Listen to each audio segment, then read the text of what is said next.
Chapter 307. The cliff of the Dragon Cliff was a little difficult to climb. Soren had no choice but to go up first and throw down a rope. Soon, the elite pirates climbed up the ice cliff and looked at the dragon's lair with eager eyes. Soren counted the number of people and then led them into the dragon's lair. What appeared in front of them was a pile of shining gold treasures. Although it wasn't as exaggerated as the entire dragon's lair, it was still visually stunning, especially the scattered gold sand and gold nuggets. So much gold. A one-eyed pirate with an eye patch looked at it and couldn't help but gulp and said, "So much gold, so many gems. I'm afraid this is enough for us to do dozens of jobs, right?" The other pirates had similar expressions. However, some of the leaders looked calmer, but they still felt a little dazzled. Only a young man was calmer. He took out a monocle from his shirt pocket and looked up and down. Then he murmured as if he was calculating, the gold and silver should be around 100,000 kindler, and the gems and diamonds should be around 50,000 kindler. I'm not sure about the other things, but we should have made a lot of money this time. Our brothers didn't die in vain. It took more than 200 years for a white dragon to reach adulthood. So the wealth in front of them was the treasure it had accumulated over 200 years. Because it had never attacked a city or kingdom, the number of treasures didn't seem too shocking. If it was a dragon that had attacked a city or extorted a kingdom, the treasure it had might be a bit like the dragon in The Lord of the Rings. That would be a real mountain of gold and a sea of silver. Maybe it was because of his experience, Soren was a lot calmer when he saw such a mountain of gold in front of him. He glanced at the treasure in front of him and said in a deep voice, "Move it all to the ship. You should remember my rules. When the time comes, you will be rewarded according to your contributions. If anyone dares to hide it, I don't need to tell you what will happen. Come, the three of you move the gold out first. One-eyed pirate, the five of you divide the silver into a pile and carry it down with a cloth. Later, when someone comes with a box, use the box to carry it all back. This time, everyone will be greatly rewarded." Soren quickly finished his work. Then he let the young pirate with single-rimmed glasses come over, and the two of them separately sorted the jewels and diamonds. These were all valuable spoils of war. Even if Soren strictly forbade people from keeping them, there was a chance that someone would sneak in a few pieces. So it was better for him to deal with them himself. There were more ordinary gems, such as rubies, sapphires, agates, jadeite, and so on. There were about 100 of them. The value of these gems was relatively low, probably because this world was rich in minerals. Most of these gems were worth between 100 kindler and 500 kindler. Finally, there were about 50 diamonds that the white dragon liked to collect. These diamonds were all very valuable. Soren glanced at them and found that they were all worth more than a few hundred kindler. There was one diamond that was almost the size of a fingernail.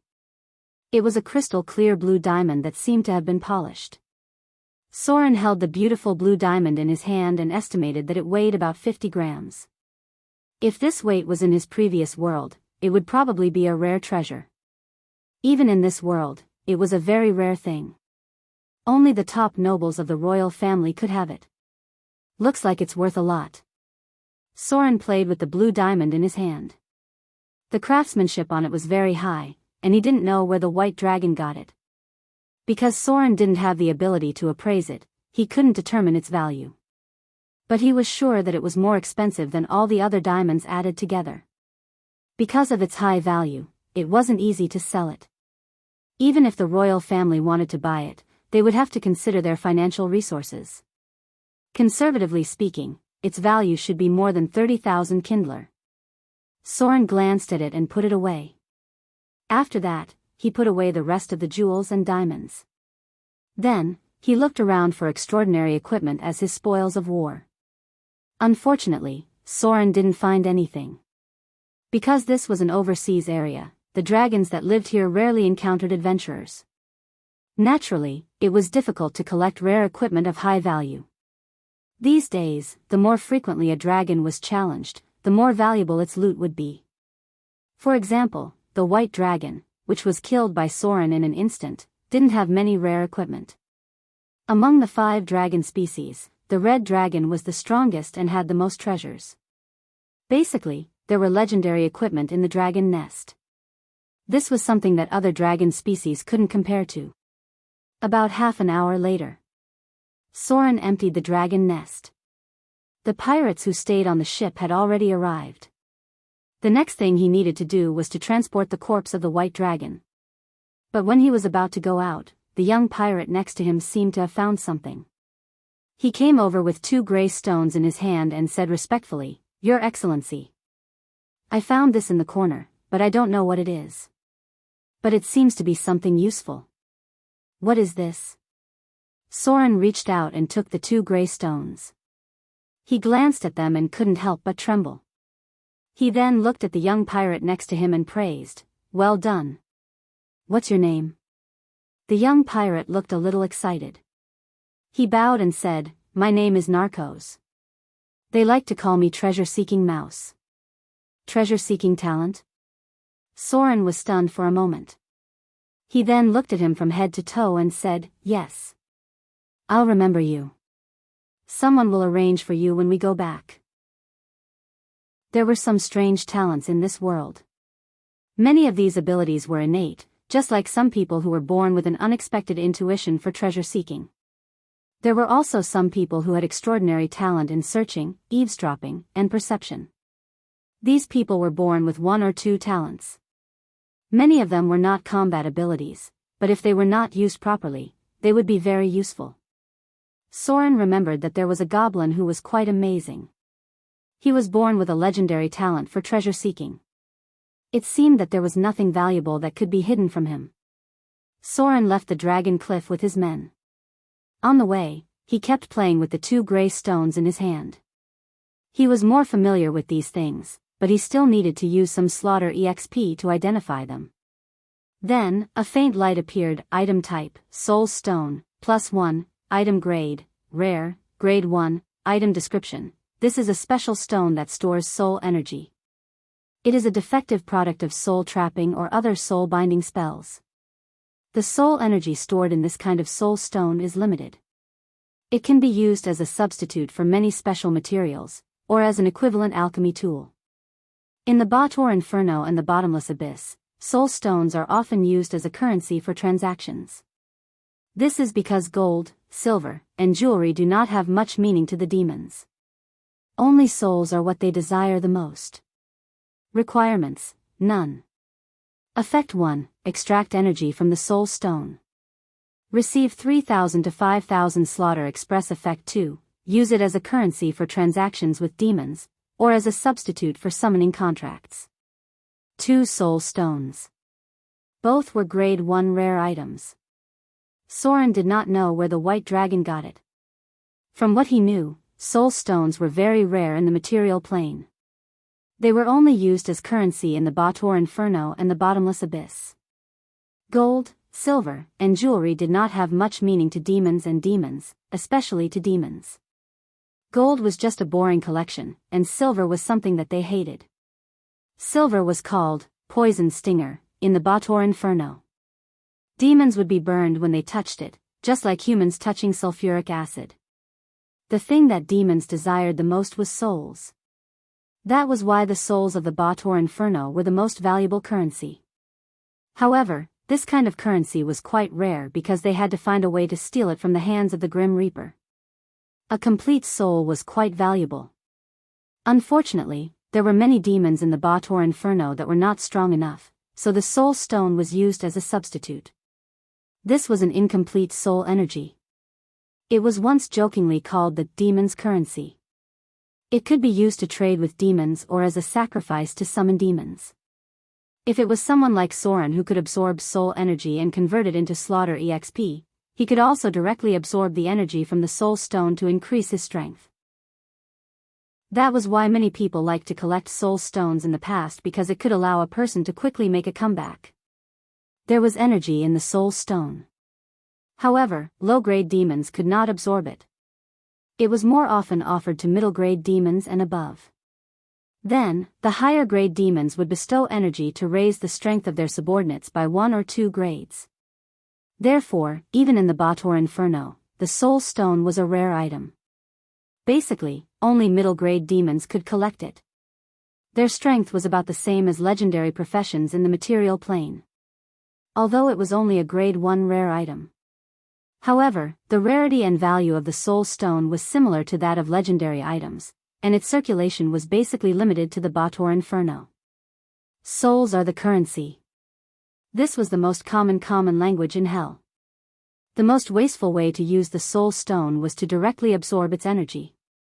Although Soren did not know how to use the soul stone, he also knew a way to maximize its value. That was to use the soul stone to summon a demon, and then invite a group of happy friends to come and watch it in advance. As for whether he would kill the demon or use it for something else, that would depend on his own will. The biggest flaw of this method was that it could not be used too many times. Therefore, if Soren had a summoning circle in his hand, he could directly use the soul stone to summon low-grade demons. Chapter 308. This thing was very useful. Soren carefully put away the soul stone. Although a half-baked mage like him could not use it, Gloria, a true northern witch, could. It was very useful for Soren, whether it was used to trade with demons or to summon low and intermediate demons to watch. Moreover, intermediate demons began to have divinity. Demons of this level could provide a lot of slaughter EXP, which was enough for Soren to level up. The things in the dragon's nest were all transported to the pirate ship. However, Soren was in a bit of a dilemma when dealing with the adult white dragon's corpse. Strictly speaking, the dragon's corpse was the most useful thing because it could produce rare grade equipment. Seeing how Soren had not collected a set of rare grade equipment after so long, it could be seen how rare it was to find a set of rare grade equipment. The skin of an adult white dragon could be made into a grade 1 rare dragon leather armor. If it was enchanted, it could be made into a grade 2 rare dragon leather armor. The best part of the dragon's skin could even be made into a grade 3 rare dragon leather armor or even legendary dragon leather armor. Even if Soren did not wear the leather armor, he could still use it to equip his core subordinates. Then there was the dragon's blood, bones, meat, and so on. Basically, the whole body of a pure-blooded dragon was a treasure. Even if there were many parts of it that were poisonous, there were corresponding ways to neutralize it. The white dragon's flesh was poisonous. Many parts of it belonged to the Great Cold, and it could be fatal if eaten carelessly. Many of the epic heroes who dared to eat the dragon's flesh directly had shockingly high constitution, which was 24 or 25 points. Therefore, even if they ate the poisonous wyvern, it would not be a problem. Soren did not dare to eat the white dragon's flesh. If he could not eat it, his subordinates could not eat it either. Therefore, he could only think of a way to transport it back. However, it was also troublesome because the white dragon's corpse was about 20 tons. This weight was equivalent to a large truck, and it was basically impossible to transport it back by manpower. Therefore, Soren could only cut it open and transport it back. However, cutting it open was also a problem. It would reduce the dragon's value, and even if it was cut into a ton of pieces, it would still be cut into 20 pieces. One could imagine. The leather on a dragon's body was almost completely separated. The greatest value of the dragon skin armor was that it was a complete piece of dragon skin, or even a dragon scale armor that covered the entire body. Therefore, cutting it open was definitely not worth the loss. In the end, Soren had no choice but to skin it himself. He peeled off the relatively intact parts of the white dragon's corpse in front of him, then discarded a part of the flesh and collected the more precious parts at the same time. It was difficult to preserve dragon blood because it was easy to solidify. Soren only stored a portion of the best dragon blood near the heart, which was used as an alchemy material. Then there was the ordinary dragon's blood, which directly filled 6 large vats. In the end, all of them solidified into large blood clots. This alchemy was not very useful, but it could be used as a material for dragon's blood ink to copy scrolls. He had plenty of mages anyway. Vivian would need it often in the future, and Soren would need some for himself as well, so he took everything he could with him. The dragon bones were transported to the ship in their entirety, and Soren kept the vertebrae intact. This was very useful, and could even be used to build a legendary battleship. Using the dragon bones as the dragon bones of the battleship, naval battles in the future would be unstoppable. Although the dragon wings were a little broken, Soren still carefully peeled them off with his curved sword, and even stacked them to the side.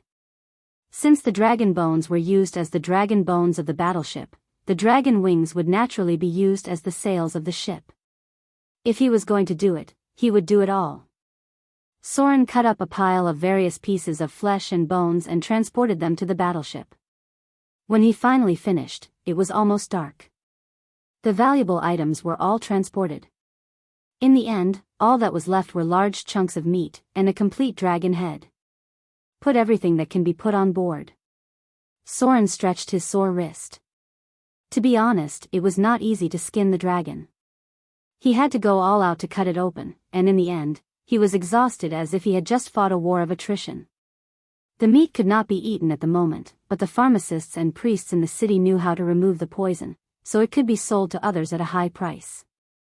Anyway, Soren was not that curious about the dragon meat. He had eaten it many times before, and there was no way to cook it. The dragon meat could only be roasted, and it could not be cooked in water that was about 100 degrees Celsius. This took half a day. Soren finally finished everything, and returned to the battleship with his equally tired subordinates. Half of the people he brought were dead, and the rest could only be buried on the spot. In the end, they had to cut up the dragon's body and transport it from the north of the island to the battleship. Almost everyone was exhausted when they came back, and many of them leaned on the deck and gasped for breath. A long night was fraught with problems. After Soren transported the items back, he set sail and headed straight for the northern estuary. He wanted to go to the northern wizard tower. Although there was a delay, he estimated that he would arrive at the deepwater port the day after tomorrow, and then go along the official road to Gloria's wizard tower. There was no doubt that the gifts this time were quite generous. In addition to the porcelain, spices, and silk brought from the east, there were also the diamonds, dragon bones, dragon blood, and so on that Soren obtained this time. With such a large amount of gifts, it was enough to be used as a betrothal gift for a princess. Soren had always felt that he owed Gloria a favor, and now that he had the chance to repay it, he naturally wanted to find a way to repay it tenfold. The moon was bright and the stars were few. Soren stood on the deck and looked into the distance, playing with a blue diamond in his hand. The diamond reflected a dreamy light under the moonlight, and one could not help but be mesmerized by it. It had to be said that the diamond was really beautiful. Soren had obtained some diamonds as trophies before, but it was the first time he had seen such a beautiful one. He did not know where the white dragon found it, but Soren felt that such a diamond should not be unknown, and it should have a history. Soren played with it for a while, and then put it away. Then he found a piece of wood from the sea that looked like rosewood from the ship. This wood had a faint fragrance, elegant but not strong, and it made people feel refreshed. Soren pulled out his curved sword, and with a serious expression, he made a delicate wooden box. He also used his amazing sword skills to carve exquisite patterns on the wooden box. When one's strength reached his level. Basically, Soren was already at the level of a master when it came to carving. After all this, Soren found a piece of smooth and delicate silk, and then spread it out and folded it inside the box. After all this, he picked up the box and looked at it, and finally put the blue diamond inside. Patter. He gently closed the box, and then nodded with satisfaction. Soren had always been a very sincere person. So since he was going to give some gifts to Gloria, naturally he would try his best to do it. The voyage overseas was still very boring. It was not until the afternoon of the second day that he approached the location of the deepwater port. There were already people waiting here. Soren docked the warship at the port, and then arranged for people to transport the things there. In fact, there were a lot of things to be transported. In the end, even if Soren did not want to, he still alarmed other people in the port. Because of a dragon's head. Such a big dragon would definitely need to hire a carriage. Soren had already arranged a caravan, and porcelain, spices, and silk from the east had been transported there. Now he had to transport another part of the gifts. It was difficult to hide this from the people of the deepwater port, so when others knew about the arrival of the throat cutter, and even knew that he had killed the adult white dragon that had previously harassed the nearby area, the whole deepwater port could not help but boil. Many people felt uneasy and did not know if the southern pirates were preparing to invade the north coast. There were also some people who were eager for the profits of overseas trade, or because of other reasons, they tried to get closer to Soren. Unknowingly, the existence of the throat cutter had spread throughout the nearby sea area, and the name seemed to carry a trace of power. It was a very troublesome social interaction. Soren basically rejected all of them, leaving only a small leader to guard the warship. Someone had already brought the news back to Shipwreck Bay, and in about 7 days, a fleet would come over. Soren actually had a lot of things to transport back. The next was a very boring journey. With such a large team, there were basically no monsters in the wilderness that dared to attack, so Soren arrived at Gloria's territory very calmly. For some reason, Soren once again approached here, and when he was about to see Gloria, he inexplicably felt a little nervous. P.S. 2 updates today. Moi. Chapter 309. Nervousness. Soren had this feeling before, but it shouldn't be this time. He didn't know why his palms were sweating, which made him feel a little uncomfortable, but he quickly adjusted himself. The wizard tower in front of him was no different from the one in Soren's memory. This wizard tower wasn't as majestic as the one in the Shadow Plain, and it didn't have a rich history, but it was still an awe-inspiring tower in the north.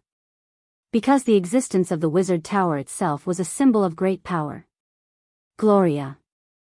After the initial nervousness, Soren thought that he was going to see this woman again, and he couldn't help but feel a sense of joy in his heart.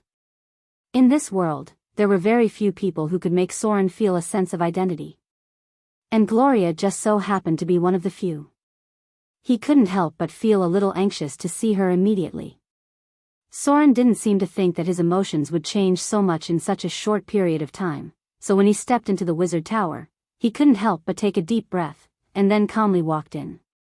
His acting skills had improved a lot compared to before.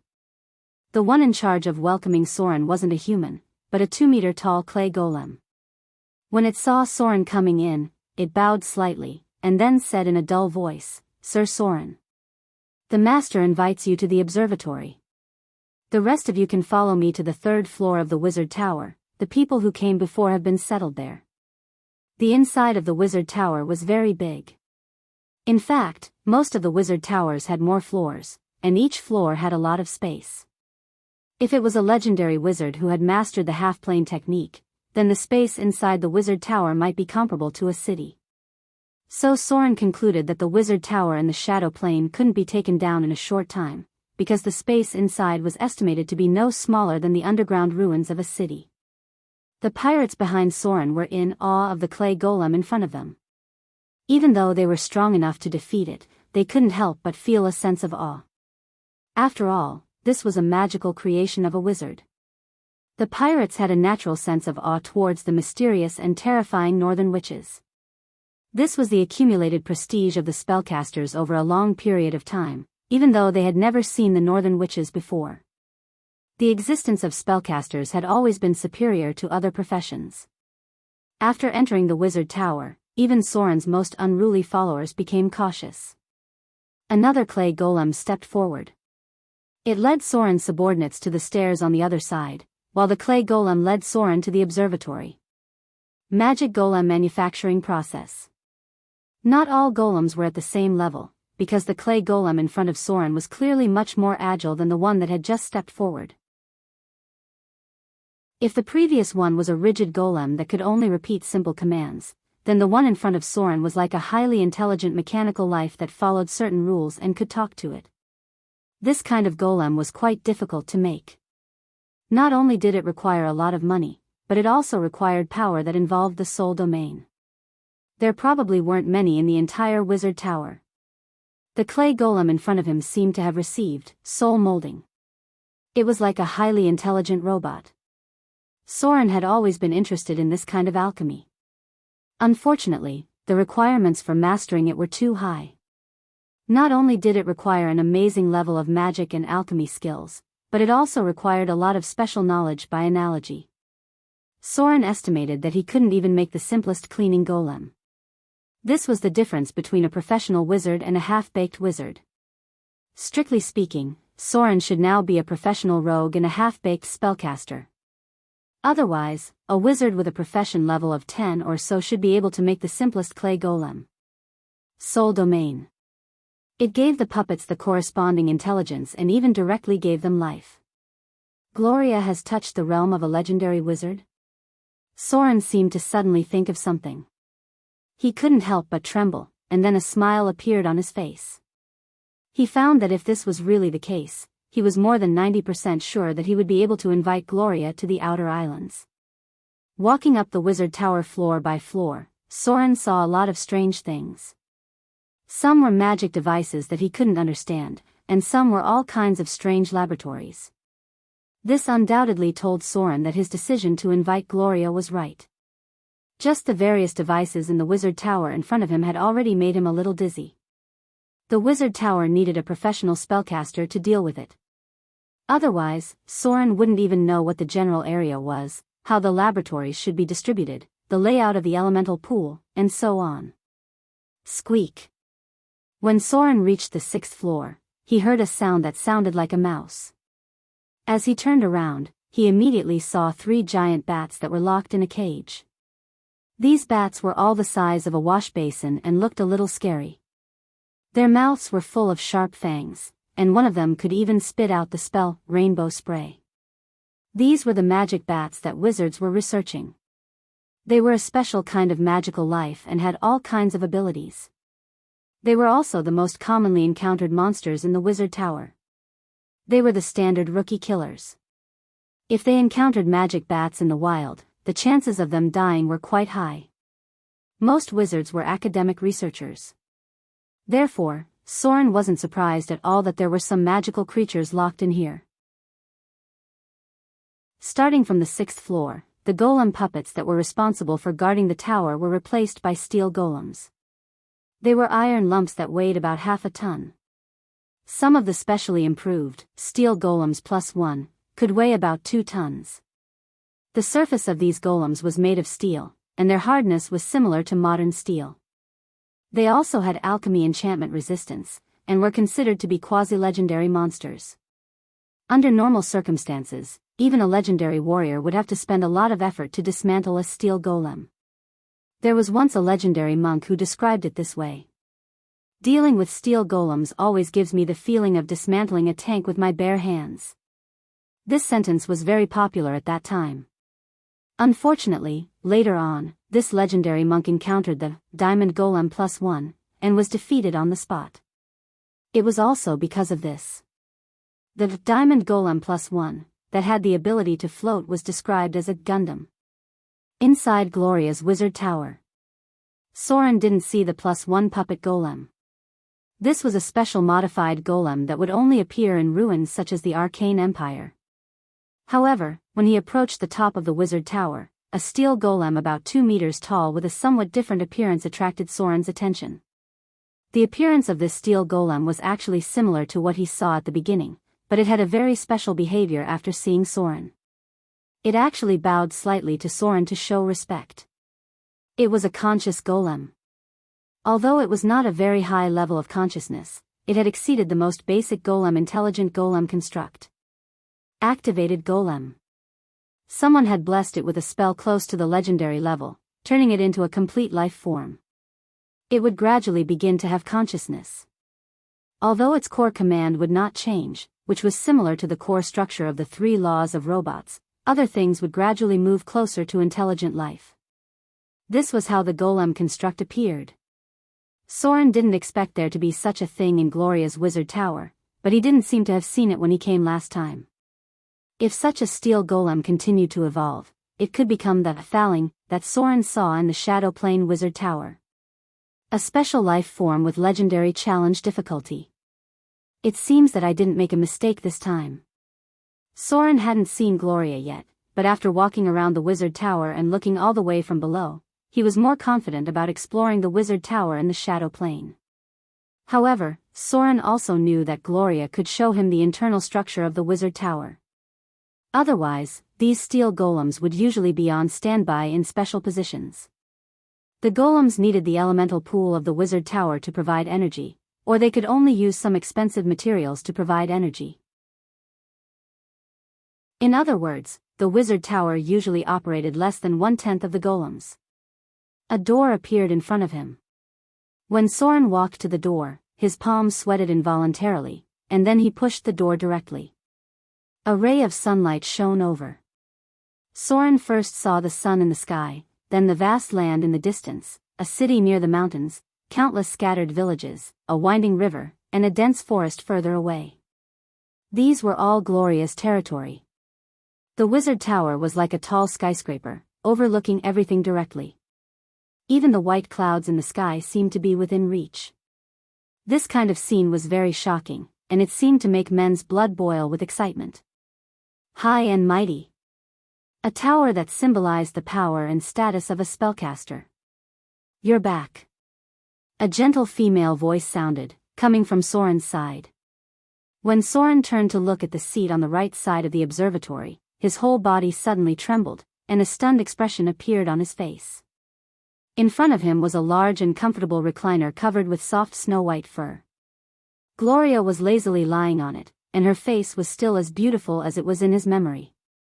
She was the most typical beauty of the northern lands. She had a tall and graceful body, firm and slender thighs, a slender and flexible waist, and full breasts. No matter how one looked at her, she was impeccable. But this wasn't enough to make Soren stunned. Because Soren was a man with strong willpower. But at this moment, Gloria seemed to have a strange charm. Even Soren, who had a strong willpower, was shocked, and he felt as if he was under a charm spell. Because at this moment, Gloria was wearing a snow-white nightgown.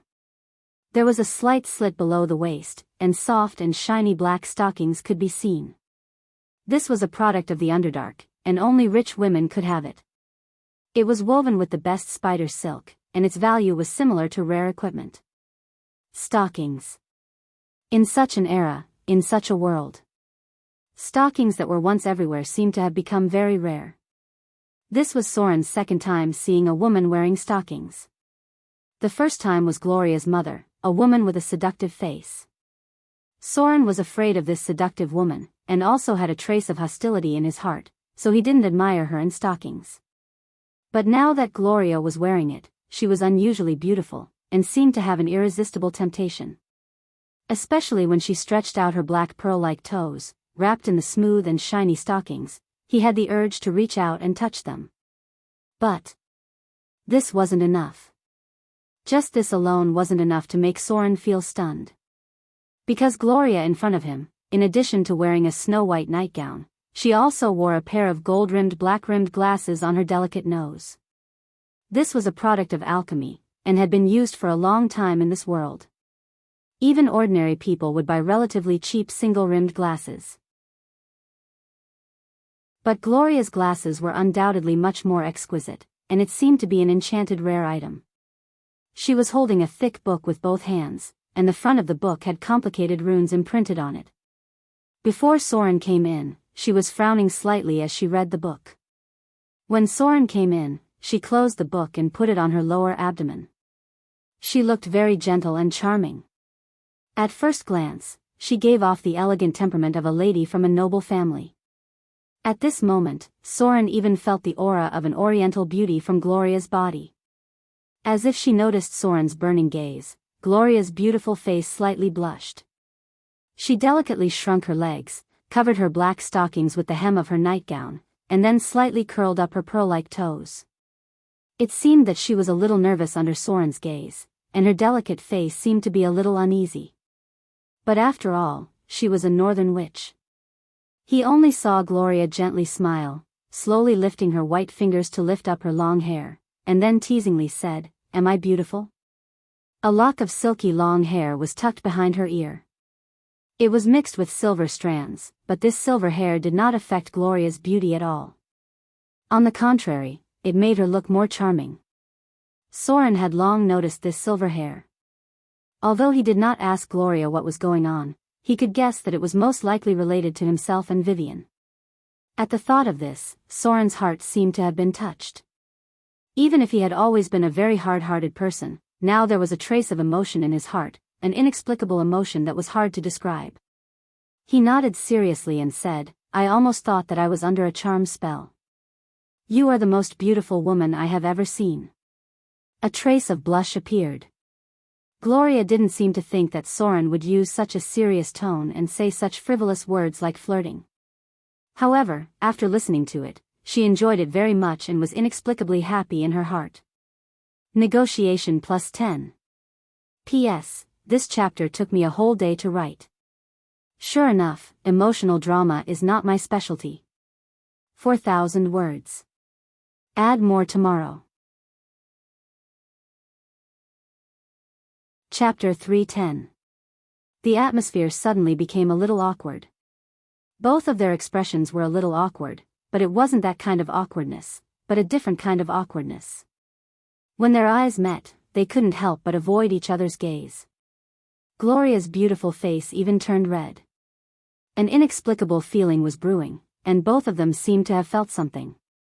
This little awkwardness didn't last long, and Soren quickly recovered. He smiled and bent down to take out a beautiful box, then handed it to Gloria. "A gift for you."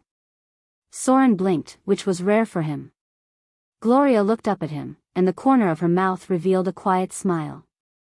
Her red lips gently opened and said, "What gift?" Soren shrugged his shoulders and casually sat down on the recliner. Because he was about to sit down, Gloria subconsciously moved a little to the side. By the time she reacted, Soren had already sat down next to her. Although the recliner was relatively wide, the two people sitting on it were naturally very close to each other. It was easy to smell the man's scent, which made her face reveal a trace of shyness. However, she did not show any obvious signs of anger. Soren smelled the faint fragrance at the tip of his nose and said naturally, "Open it and take a look."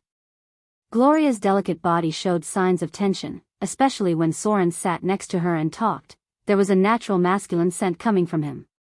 Soren's breathing entered her ears, and she could feel his breath blowing on her long hair, which made her even more nervous. Even though she was a knowledgeable northern witch and controlled a large territory under her feet, Gloria's back couldn't help but tense up, and goosebumps appeared on her earlobes. She was very nervous. Soren didn't do anything else. He sat down and waited with a smile, waiting for Gloria to open the gift, and waiting for her to relax. After all, northern witches weren't ordinary women. Even though she had never been so close to a man before, she quickly adjusted herself. Gloria turned her head and looked at Soren with a somewhat reproachful look. It seemed that she was blaming him for suddenly sitting down and startling her, but there was no anger on her face, and she didn't get up from the recliner. The distance between the two was less than half a centimeter, and the thin pajamas couldn't resist the heat coming from beside her. Gloria's cheeks slightly flushed, more obvious than before, like the sunset on the horizon. She gently lifted the delicate box in front of her, couldn't help but take a deep breath, and then slowly opened it. A dazzling light. The brilliance of the diamond was refracted the moment it was opened. Even the knowledgeable northern witches were attracted by the beautiful blue diamond in front of them at this moment. Although Soren didn't have a high enough appraisal ability to judge the specific value of this diamond, he still had many years of experience. Even he felt that something extraordinary was naturally quite rare. Gloria was actually prepared in her heart, but when she saw the huge shining blue diamond in front of her, her eyes couldn't help but blur. Sometimes women were very similar to dragons. Even Vivian was no exception to this. Soren had seen the little girl count the gemstones she had collected more than once. "It's so beautiful." Gloria picked up the blue diamond in front of her with her white fingers, and then looked at it under the sun. She looked at it for a while, and then her eyes gradually became clear. Gloria put it back in the delicate box, carefully put it away, and then said softly, "It seems that even the royal family doesn't have many diamonds like this. Did you find it in the dragon's nest?" Soren nodded gently and said, "Yes." Gloria turned to look at Soren beside her. The two people's arms rubbed slightly, and there was a soft and smooth touch. She looked at the man in front of her seriously, as if she was getting to know him again, and murmured, "Sometimes I really can't see through you. You were born in the slums, but you have a lot of knowledge that wizards don't necessarily have. When I first met you, you were just a low-level thief, but now you've completed the feat of slaying a dragon alone. Sometimes I really wonder if you're the one favored by fate." Soren didn't answer this question. The ones favored by fate were a different kind of existence. They were a group of people outside of fate, and their fate was freer than the gods. In the eyes of wizards who were proficient in divination, the ones favored by fate were similar to the Prince of Lies. They were a group of people who, in the story, when the goddess of luck threw a lucky coin, the coin would stand up. Soren wasn't sure if he was such a person. Therefore, this kind of person was quite rare, and he was never a person who liked to be arrogant. Unless he got the legendary card of fate. After Gloria put away the gift, she gently stood up. She tilted her head and looked at Soren playfully, and then said, "Actually, I also prepared a gift for you. Come with me." Soren took a deep breath. As if he was chasing after the delicate fragrance that wafted out when she stood up, his face showed a trace of intoxication. Gloria stared at him with a somewhat reproachful expression, and then raised her white finger to activate a teleportation circle on the right side of the observatory. Teleportation could be done inside the wizard tower. The Northern Witch stood there beautifully, as if she was waiting for Soren to come over. Soren came over. He reached out and held Gloria's hand, the kind where their 5 fingers were interlocked. He could feel the softness of her hand, and the sweat that overflowed from her palm. It turned out that he, had been very nervous. At this moment, the two people couldn't help but look at each other, and then the corners of their mouth could not help but show a trace of a smile. Gloria's eyes were soft, and her palm was soft. She didn't want to break free, and naturally let Soren hold her hand, and then gently activated the teleportation circle. The 2 figures disappeared in a white light, and then appeared in a room on the upper floor of the wizard tower. This seemed to be Gloria's bedroom. As an excellent Northern Witch, Gloria's room didn't have the feeling of a woman's boudoir. Most of the things here were books. Soren just glanced around and saw hundreds of books on the bookshelves, tables, and chairs. Almost every book was as thick as a brick. The whole room was quite simple and tidy. The floor was covered with a soft carpet, and there were chairs next to the desk. Next to the desk were some small trinkets, which seemed to be alchemy supplies, and then there was a bed on the side. There were almost no decorations. No wonder Vivian learned the good habit of reading books. As if guessing Soren's thoughts, Gloria turned around and rolled her eyes at him, and whispered, "This is just a place to rest after conducting research." She gently raised her finger, and a faint magic light appeared on one of the drawers. This was Gloria removing a magic trap, and then she saw the drawer automatically open. A rather delicate-looking belt appeared and fell directly into her palm. Gloria smiled at Soren, handed the belt to him, and said softly, "I prepared it for you. Legendary equipment." As soon as Soren's fingertips touched the belt in front of him, his whole body couldn't help but tremble. Then he looked up at Gloria in surprise and murmured, "The power of the frost giant?" This time it was Gloria's turn to be surprised, and she wondered, "You know it? It has been in the hands of the Witch Council for hundreds of years. I also got it because of some recent things." She would never tell Soren that she got a chance from the Northern Witch Council because she was promoted to a quasi-legendary witch. They could choose a legendary equipment they wanted from the treasury of the Northern Witch Council.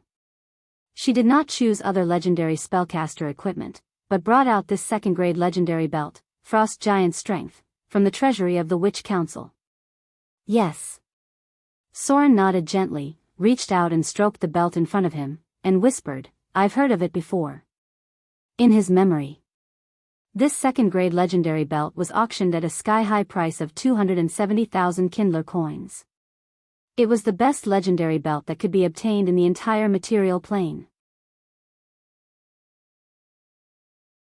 Chapter 311. Frost Giant Strength. It was a legendary belt of strength made from the skin of the Frost Giant King. It allowed the wearer to have the strength of an adult frost giant. It was the best belt of strength in the material plane. Basically, if you wanted better equipment, you could only find it in other planes. There were two complete Frost Giant strength, the belt of Frost Giant strength and the glove of Frost Giant strength. However, the glove of Frost Giant strength was destroyed in a legendary battle. Therefore, a legendary mage fused and enchanted the belt of Frost Giant strength, which was preserved, from a grade 1 legendary item to a grade 2 legendary item. Since then, there was only one Frost Giant strength left. In the past, the Frost Giant strength set increased the user's strength by 4 points respectively. Together, it could increase the user's strength by 8 points, reaching a maximum of 22 points. Basically, after equipping this set of legendary items, an ordinary adult man with 10 points of strength would immediately become an unparalleled warrior with 18 points of strength. After the enchantment, the belt of Frost Giant strength became a grade 2 legendary item, increasing the user's strength by 6 points. It was a pity that there was only one item left. Gloria quietly looked at Soren and slowly said, "Let's take a look." Soren glanced at her, then untied the belt on his body and put on the belt of Frost Giant strength. At the same time, he took off the ogre's strength bracer on his arm. This kind of rare equipment could only be worn once. After putting on the belt of Frost Giant strength, the ogre's strength bracer would lose its effect. There were certain requirements for relying on external forces to increase the user's strength. It could be roughly divided into 3 parts. The first was the strength of equipment, the second was the strength of spells, and the third was the explosive power of the user. The first was the ogre's strength bracer, the belt of Frost Giant strength, and so on. These things could not be stacked, and there were certain restrictions. The second was the strength of spells. For example, Soren started with the brute strength, and then Vivian gave him draconic strength. Then, the effect of brute strength would be covered by draconic strength, just like how the ogre's strength was covered by draconic strength. As for the last type of strength buff, it was a type of power boost that only appeared on berserkers, barbarians, and other professions. Soren's slaughter transformation seemed to be a type of potential boost, which was why it could stack with the strength of his equipment and the strength of his spells. Crack! Soren slowly buckled his belt. As soon as he put on this tier 2 legendary item, his entire body was filled with a warm feeling of power. He tried to pick up a cup next to him, but he did not expect that he would crush it with too much force. After a while, he relied on the coordination ability brought by his agility to control the sudden increase in strength. This was the most valuable transcendent equipment. This was because the power it gave was constant. As long as one wore it, they would always have this power. Item type, Belt of Frost Giant strength item grade, Tier 2 legendary. Item description, this is a legendary item with a long history. It seems to have originated from a defeated Frost Giant king. At first, it was made by a great mage into the Frost Giant strength gloves and Belt of Frost Giant strength. However, because of a legendary battle, one of them was destroyed. However, someone still used the destroyed equipment to remodel and enchant this belt, further increasing its power. In this belt, there is a text engraved, "The Last King of Frost Giants." Equipment requirements, none. Equipment effect, increase strength by 6 points, up to a maximum of 22 points. The strength of an adult Frost Giant. Soren flipped the belt over. Sure enough, he saw a text at the interface, "The Last King of Frost Giants." Gloria looked at Soren up and down with satisfaction. She even circled around him. It was not like she was looking at the effect of the belt, but more like she was looking at whether it fit him or not. He had to admit that women were strange creatures. Even if such a legendary equipment did not fit him, he still had to wear it. He wondered how much it could increase his combat power. It fits just right. Gloria nodded with satisfaction, and a smile appeared on the corner of her mouth. Soren moved a little and found that it was indeed quite fitting. It basically did not affect his combat power.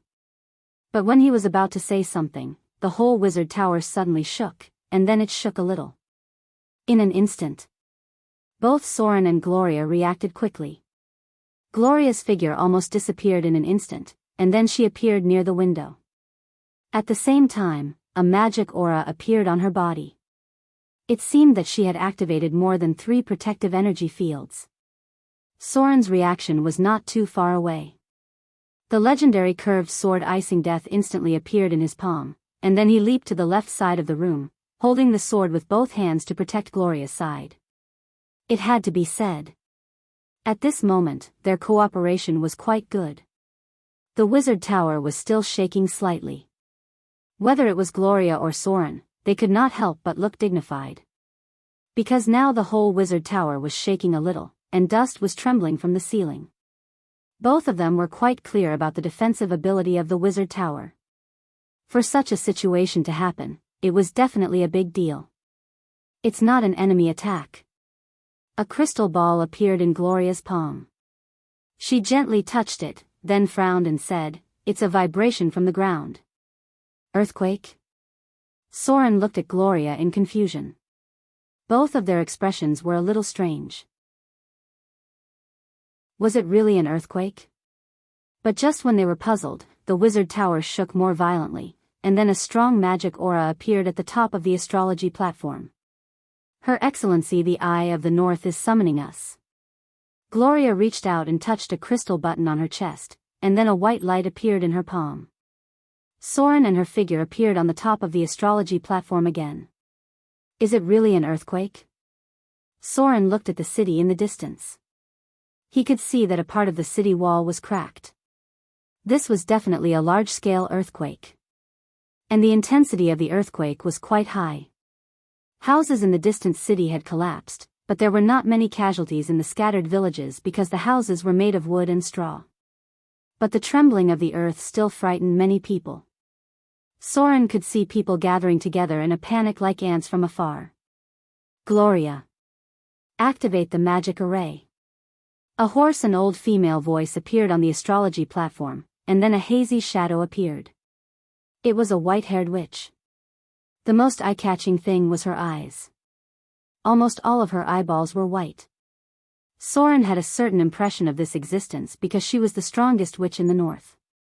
The legendary Eye of the North. Hearing the Eye of the North's command, Gloria activated a magic array on the wizard tower without hesitation. Then a beam of light shot into the sky.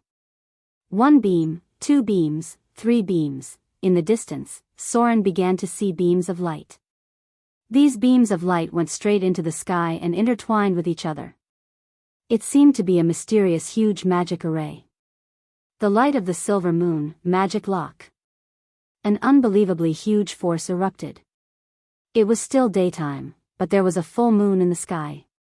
Under the light of the full moon, all the beams of light formed a magic lock, covering a considerable area in it.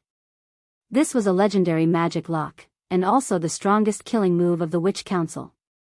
It was a magic lock inherited and preserved from the destroyed ancient Silvermoon City before the Arcane Empire. Soren remembered that it had killed a weak god incarnate, but it seemed that it had only been activated a few times in hundreds of years. Activate the magic lock. The Eye of the North's expression was quite serious. She looked at the sky with her pale pupils and said in a hoarse voice, "There is an enemy invasion. All members of the Witch Council above Grade 4, follow me to the astral world." Soul projection. Legendary spell, Astral World Gate. Legendary spell, a gate with a strange light appeared in the center of the magic circle, and all the wizard towers were included in the protection of the magic lock. Then a shadow of a soul appeared. The soul projection of the Eye of the North was like a female giant in the sky. At first glance, it was probably thousands of meters high, just like the legendary magic transformation. With the appearance of the huge soul projection, rays of magic light also appeared, and other soul shadows began to appear around her. This was the legendary witch who had existed for hundreds of years in the legends. She cast a legendary spell with every move. Before Soren had time to recover from this dazzling change, he saw Gloria next to him also walking to the center of the light beam. It seemed that she intended to project her soul into the astral world. After all, she was still a northern witch, a high-grade member of the Witch Council. Now even the Eye of the North was alarmed. Something big must have happened in the astral world. At this moment, Soren almost didn't think much about it. He reached out and grabbed her arm. He wanted to tell Gloria how dangerous the astral world was, but when he saw Gloria's determined eyes, he could only sigh helplessly. However, when Gloria thought that Soren would let go of his hand and let her go, she didn't expect that Soren actually held her palm. The two people's fingers were interlocked. Under Gloria's surprised and moved expression, Soren stepped into the light beam that connected to the astral world gate. The bodies of the two people froze at this moment. Then two souls appeared outside the body, turned into a ray of light, and went straight to the astral world gate. Since she had made up her mind to go to the astral world, Soren could only accompany her. P.S. I need to organize the information. The astral world will be different. That's all for today. Chapter 312. It was a wonderful feeling to have one's soul leave one's body. Although it wasn't the first time Soren tried to project his soul out of his body, it was the first time he tried it in the real world. The strongest feeling was the weightlessness of his soul. Without the shackles of gravity, his soul felt light. However, it wasn't a complete soul that left his body. The moment it touched the light beam, Soren's soul was molded into a soul projection and sent directly to the astral gate. The soul projection was only a part of the soul.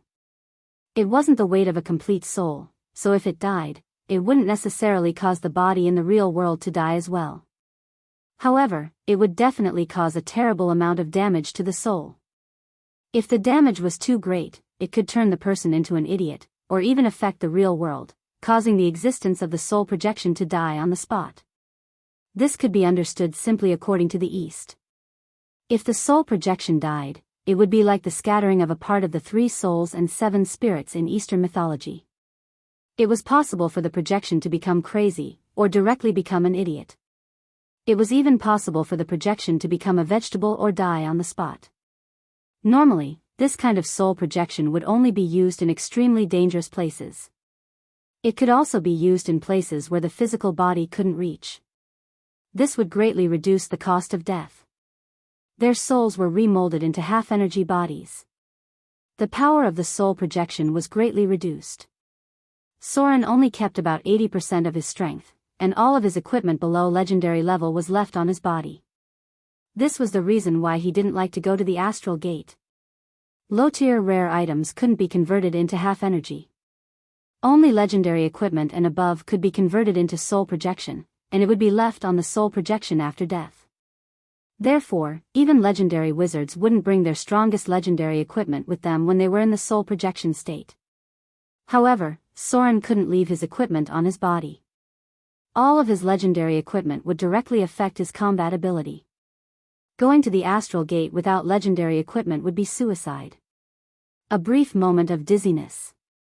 When Soren and Gloria regained their consciousness, they were already in front of the astral gate. At this moment, there were about 12 soul projections gathered around the Eye of the North.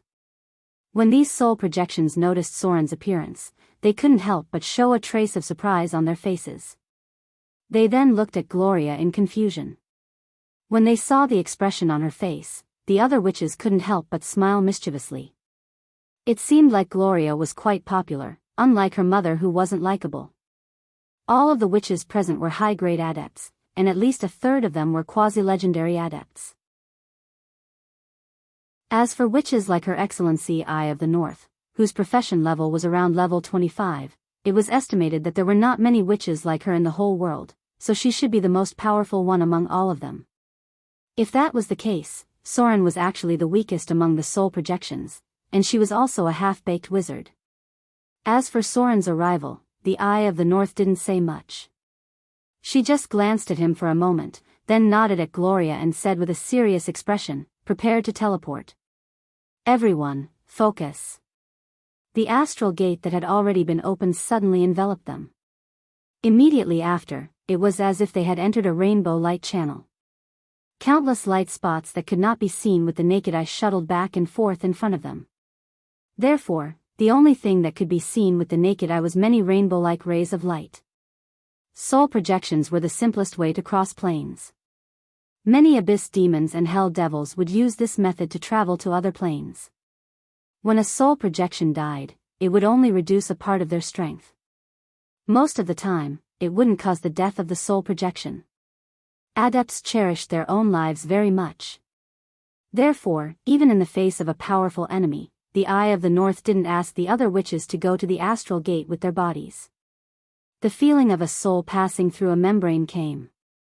Or it should be said that it was a bit like a person sinking into the sea. When Soren opened his eyes again, he was already standing on a very barren land. Above this land was a silver river, and there were almost no plants around. The feeling was like standing on the surface of the moon and looking at the universe. In front of him was a boundless silver river, like the Milky Way where countless stars gathered. Around this seemingly small piece of land, one could see countless star matter, as well as objects that were streaking past at high speed like meteors. It could be just a comet, or it could be the corpse of an ancient god. The astral gate had become a huge garbage dump. In countless years, countless people had entered here and died here. There were also all kinds of existences that entered the astral gate for other reasons. In the end, the astral gate had completely turned into a huge garbage dump. In this garbage dump, you could find the corpse of an ancient god, hidden half-planes, fallen divine kingdoms, and even broken floating fortresses, huge astral warships, and so on. Almost everything you could think of could be found here. Because this was a huge and all-encompassing garbage dump. It was also the most dangerous garbage dump. There was no air in the astral gate, so it was not easy for flesh and blood to survive here. They had to rely on the half-planes floating in the astral gate. Therefore, many travelers who entered the astral gate were soul projections in a semi-energy state, or powerful existences that were directly close to the form of a saint. In this endless astral gate, there was a kind of energy. Wizards called it source substance, and thought it was the most basic structure of the universe. However, Soren still preferred to call it by another name. Dark energy. Almost all half-planes must be connected to the astral gate and the ether plane. The half-plane was a very special existence that was difficult to explain in a few words. However, one thing that could be easily understood was that even legendary wizards could not provide the huge amount of energy needed to open up a half-plane. Therefore, all half-planes grew little by little. This was very similar to the divine kingdoms, but the energy for the growth of half-planes only came from two places. One was the astral gate. The other was the ether plane. These two planes had an inexplicable relationship, and the structure of energy was also unknown. However, the astral gate was closer to the outer plane, while the ether plane was closer to the inner plane. Soren was standing on a half-plane. Because there were very few material structures inside the astral gate, there was almost no doubt that most of the material in the astral gate came from other planes. Therefore, it was always called a garbage dump. Even the half-plane under Soren's feet was a huge piece of garbage floating in the endless astral gate. The half-plane was the carrier. Without the support of this half-plane, Soren and the other witches' soul projections would be directly exposed to the source substance of the astral gate, which was the silver torrent above their heads. This was a more troublesome thing, because this torrent of energy generated from the distorted space would have many dangerous astral gate creatures living in it. Even the gods might not know the secrets of the astral gate, but they knew how to use the energy of the astral gate. The original creation of the world was made from the source substance energy. There were many things that Soren was not too clear about. He could not remember much, but he knew that outside the torrent of energy that was like the Milky Way, there was an endless amount of dark energy and something called the crystal wall. The soul entered the astral gate. A lot of data appeared in front of Soren's eyes in an instant. Soul projection completed. Soul entered the astral gate. Soul came into contact with dark matter energy. Soul came into contact with source substance energy. You've received some information about the epic background ability, Astral Traveler.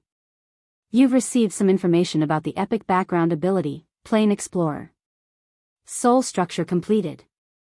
Soul projection transformed into dark energy. You've automatically learned the ability, Instant Spell. All spells below level 6 have entered the instant spell state. From the moment they stepped into the astral gate, everyone's spellcasting ability began to skyrocket, as if some kind of shackle had been broken, and they were forcibly breaking free from the shackles of matter. Then, they came into contact with the most primitive and essential energy. This energy was everywhere, and it allowed them to automatically learn the ability to instant spell. Although they could still feel the magic net, it was as if they had jumped out of the magic net's effect and did not need the magic net to gather energy. All spellcasters who entered the astral gate automatically learned the ability, instant spell. All spells below level 6 could be instantly cast, and legendary spells only needed half the casting time. And this was before they even got close to the sea of source substance. If they got close to the Milky Way, or if they came into contact with the energy escaping from the distorted space, then even legendary spells could be instantly cast. As long as your soul could withstand this energy, the astral gate could give you endless energy. Because it was the place closest to the essence of the universe. A world appeared in front of Soren's eyes. It was a huge half-plane. The outer layer was a gray iris that looked like a translucent eggshell. There was a complete world inside, but it did not have the structure of a planet. Instead, it looked more like a continental shelf. This was a half-plane that was born in the astral plane. Using the endless energy of the astral plane as a supply, the land, rocks, mountains, seas, air, plants, and so on grew in the half-plane. In the end, it evolved into a relatively complete half-plane that could support intelligent life. This incomparably huge demi-plane flew past at high speed. It was like Halley's Comet that streaked across the sky above Earth, and it quickly disappeared from Soren's sight. The astral gate was almost endless. It was a plane that was almost limitless, but if you kept going up, you would meet a layer of crystal wall. However, before you met the crystal wall, you would see countless kingdoms of gods. If you were lucky, you could even see the legendary Pantheon plane. Rumble. The ground under Soren's feet shook. This half-plane seemed to have only existed for a short period of time. Soren could see the edge of the land at a glance, and if he jumped from the edge, he would enter the void. Since ancient times, there had never been a lack of unlucky people who were lost in the astral gate and were swept away by the void for hundreds or thousands of years. Therefore, the astral gate was often called the land of exile.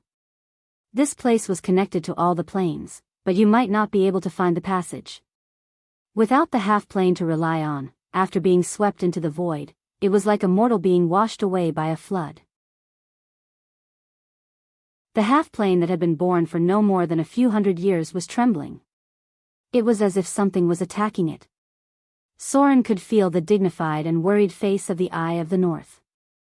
Even the most powerful witch in the North was worried. Then, the enemy that appeared was most likely the intelligent life that Soren hated the most. P.S. This chapter took me a whole day to write. I was sorting out the database, so I wrote it very slowly. I had to fill in a lot of things by myself. A lot of brain cells died. From the legendary book onwards, the information provided began to be full of loopholes, and Fu too was a stubborn person. Today, I only have one update. I want to draw a three-dimensional picture of the crystal wall universe. If it is not ugly, I will send it for you to have a look. Chapter 313. There were many incomprehensible and dangerous creatures in the astral plane. However, there were only two kinds of creatures that Soren hated. One was the legendary abominations, which were the descendants of the dead gods. They were dangerous creatures full of destructive desires. The other was the Githyankis, a humanoid creature that lived in the astral plane. They were aggressive and warlike, and there were many of them. The possibility of encountering abominations was relatively low because most of these divine monsters were sealed because they were too dangerous. So, it was not surprising that they were the Githyankis that Soren hated the most. The Githyankis were humanoid creatures that lived in the astral plane. They were born with powerful psionic spells. They used to be slaves of the soul suckers, which was the monster that ate the brains of intelligent creatures like the beholder in the bard stories. So, they were absolutely irreconcilable with the soul suckers. Basically, they would fight to the death whenever they met. The Grey Dwarfs had the same characteristics as them.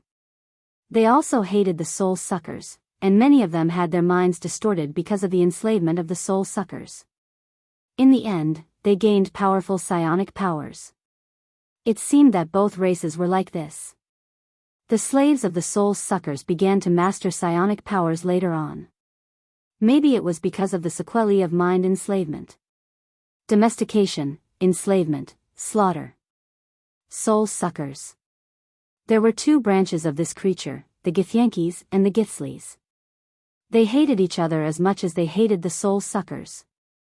They were so bored that they would fight whenever they met. However, the Githsleys were very rare. They lived in seclusion in some unknown plains. On the contrary, the Githyankis were often encountered, and they were very difficult to deal with. Their highest leader was the queen. They basically had no faith, so they did not have any priests. Because they believed that believing in the gods meant betraying the queen. The Githyankis were mainly warriors. Their weapons were the iconic silver swords, and one of their characteristics was to cut the silver thread. When the soul projection traveled between planes, there would be an invisible silver thread connecting his soul and body. If the silver thread was cut, the soul would be forced to return, and at the same time, it would cause a certain amount of damage. However, the damage would not be as high as if the soul projection died directly in the astral plane.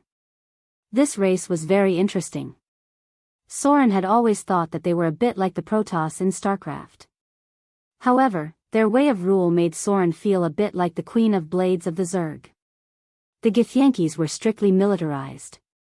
They roamed the astral world, plundering and opening up new wastelands.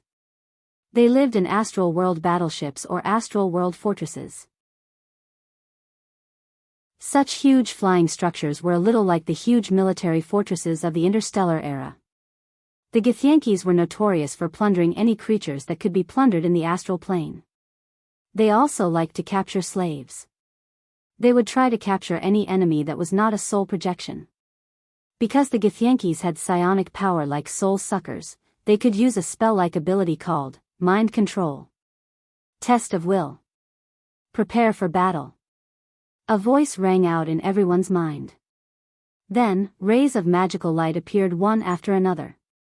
Almost 10 rays of magical light appeared consecutively, and in the end, even Soren was buffed with 7 or 8 protective spells. In the astral plane, any spellcaster could instantly cast spells below level 6, so the combat power of the wizards here was quite amazing.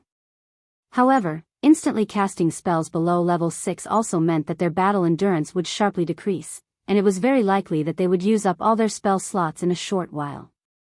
Group Bull's Strength. Strength +4, Group Cat's Grace. Dexterity +4, Group Fox's Cunning. Intelligence +4, Group Bear's Endurance. Constitution +4, Protection from Evil. Protection from Petrification. Luck. Haste. 10 feet invisibility. More than 10 high-grade northern witches cast spells at the same time. How spectacular the scene was. Standing around Soren were the ruling class of the entire northern region. They represented the highest combat power of the northern region and the ruling power of the northern region above the secular world. The magic aura in the sky was simply dazzling. The instant cast of spells below the 6th circle made them wrapped in various energy shields in an instant. At the same time, Soren was also affected by a lot of spells. These northern witches were not to be underestimated. They might look frail and delicate, but they could still wield their staffs with ferocity in close combat. Gloria's expression was unprecedentedly dignified. She took out a special staff from her body, which was inlaid with many gems. At the same time, she took out a large stack of spell scrolls with her other hand and put them in a place that could be accessed at any time. She was not the only one who did this. The other northern witches around her did the same. They held staves that stored more than 10 spells and prepared a large stack of spell scrolls that they usually copied. Because if the next battle broke out, it was time for them to throw out spell scrolls like crazy. In contrast, Soren looked like a country bumpkin. Although he also had the ability to cast spells instantly, he didn't know many spells. Moreover, spell scrolls easily cost hundreds or thousands of gold coins. If he didn't have the ability to copy spell scrolls himself, it would be like throwing away a desperate gambit. Hundreds of Kindler pieces were thrown out at once. 20 Kindler pieces weighed about 1 pound, so throwing out a spell scroll was equivalent to throwing out 5 kilograms of gold. Take it. Gloria put 3 spell scrolls into Soren's palm in a row, and then said with a serious expression, "You really shouldn't have come in with me. This is the astral plane. It's difficult for a rogue to play much role here. Be careful later. If something goes wrong, use these spell scrolls." Mages had always been throwing money at people. In just this round, more than a dozen northern witches present burned up tens of thousands of Kindler's spell scrolls. Then they saw the space of the half-bit wall vibrate, and then a huge military fortress appeared in their sight. It passed through the silver torrent and appeared on the edge of the half-bit wall. With a strange psionic brilliance, it broke the independent rules of the half-bit wall and then squeezed in like a bubble. The half-bit wall had an independent plane law, which eventually formed an iris similar to the atmosphere. Unfortunately, the power of this law was too weak to stop the Githyanki's war fortress at all. One figure after another leaped down from the sky. They jumped directly from a height of hundreds of meters, then used psionic spells to reduce their speed in mid-air, and then landed on the ground of the half-bit wall. Githyankis. This was a race that was born with both magic and martial arts, with superb combat skills and powerful psionic power. From the outside, these Githyankis had obvious human-like characteristics, but they looked very thin. They were about 1.8 meters tall and weighed about 170 pounds. These people had rough yellow skin, their hair was tied into small braids, the color of their pupils was dim, their ears were pointed, and there were saw-like bones on their backs. These Githyankis were well equipped, all wearing first-class armor, and their weapons were silver blades. They had superb forging skills and could make many very special weapons and equipment. The enemy moved very fast after landing. Almost any Githyanki's warrior had extraordinary strength and agility, and their explosive ability was far above that of humans. Githyankis, astral creature, grade 3. Challenge rating, 12, personal level, 15, has psionic spells. Highest and lowest attributes, 24, 12, total attribute points, 95 to 105. Special abilities, psionic spells, mind control, astral creature. Challenge difficulty, A+. This was the challenge difficulty of adult Githyankis. However, they often lived in groups, so if they encountered a group of Githyankis, the challenge level would increase sharply, and the difficulty might even rise to S+. And Soren had been feeling uneasy after seeing them. Because there were so many Githyankis, it must mean that there was a queen leader, and there was another quite dangerous creature. Red Dragon. Githyankis had a racial characteristic. They could have abilities similar to Dragon Covenant, and this special ability was called Red Dragon Agreement. Red Dragon Agreement, there is a special racial agreement between the Githyankis and the Red Dragon, so that they can sometimes let the Red Dragon temporarily serve the Githyankis like a horse, as long as they pay the corresponding price. When the Githyankis trade with the Red Dragon, they will get a +4 racial bonus in the negotiation check. In a large group, the Githyankis can reach a temporary alliance agreement with the Red Dragon, which can be decided by the Githyankis' governor and queen. A sharp whistling sound was heard. It seemed that what Soren was worried about finally happened. From the sky above the Githyankis' war fortress, the figure of an adult red dragon appeared. It looked at the witches below with cold and evil pupils, then opened its mouth and roared. Then, it swooped down from the war fortress. When it was close to 300 meters above the ground, it flapped its dragon wings and soared into the sky. The red dragon hovered in the sky of the half-plane, but it was not in a hurry to attack the witches below. On the contrary, it had been deliberately keeping a distance.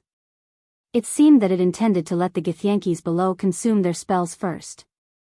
A dragon's aura spread out. As the most powerful adult red dragon among the chromatic dragons, its size, strength, and spellcasting ability were far superior to the white dragon that Soren dealt with. It had the combat power of more than 3 adult white dragons. Chapter 3:14. The appearance of the red dragon undoubtedly made many people feel troubled. Even the head of the Northern Witch Council, Her Excellency the Eye of the North, could not help but frown and look at the dragon hovering in the sky. The dragon breath of the red dragon was the most powerful among the 5-color dragons. Its lethality was equivalent to twice that of the frost dragon breath of an adult white dragon. Therefore, the soul projections of all the witches present could only withstand 2 rounds of dragon breath attacks at most. Once the red dragon launched an attack, they had to take it down in 1 round of attacks. Otherwise, the casualties of the Northern Witches would be very serious. Group Human Immobilization Spell. Cloud of Death. Grease. Web. Finger of Death. Disintegrate. Arbadaka's Withering. When the Githyankian warriors in front of them approached quickly, the first wave of spell attacks of the Northern Witches also broke out. As all the Northern Witches had a profession level of 15 and above, the spells they cast were completely overpowered. The AoE spell froze the 5 rank 3 warriors in the front, followed by the Death Cloud spell, Grease spell, and Spider Web spell. Finger of Death and Disintegrate spell were aimed at the enemies in the front, followed by Arbadaka's Withering spell, which covered the ground in front of them. The first wave of Githyankian warriors was completely annihilated. They didn't even reach 50 meters in front of the Northern Witches and fell under the spell attacks. High-grade spellcasters. Starting from profession level 10, the combat ability of spellcasters began to increase sharply. The higher the level, the more amazing it was. The Northern Territory was equivalent to a large kingdom, but there were only a dozen high-grade witches who were close to legendary. It was not difficult for them to work together to cast spells against an army, so the Githyankian warriors could not kill them. Soren waited quietly. The battle so far was just an appetizer. The Githyankian psionic warlocks, psionic warriors, and zealots had not appeared so far. The ordinary warriors rushing over in front of them were just testing the combat strength of the Northern Witches. There were many low-grade psionic warriors among the Githyankians. The combat strength of an adult Githyankian could reach grade 3. Enemy is approaching. Soren's ears suddenly moved, and he whispered to Gloria beside him, "It's psionic stalker." A flash of magic appeared. Suddenly, Soren's curved sword Icing Death appeared in his palm, and then he pounced on the corpse like a cheetah. His figure was as fast as a ghost, accompanied by a cold light, followed by the continuous sound of parrying and blocking.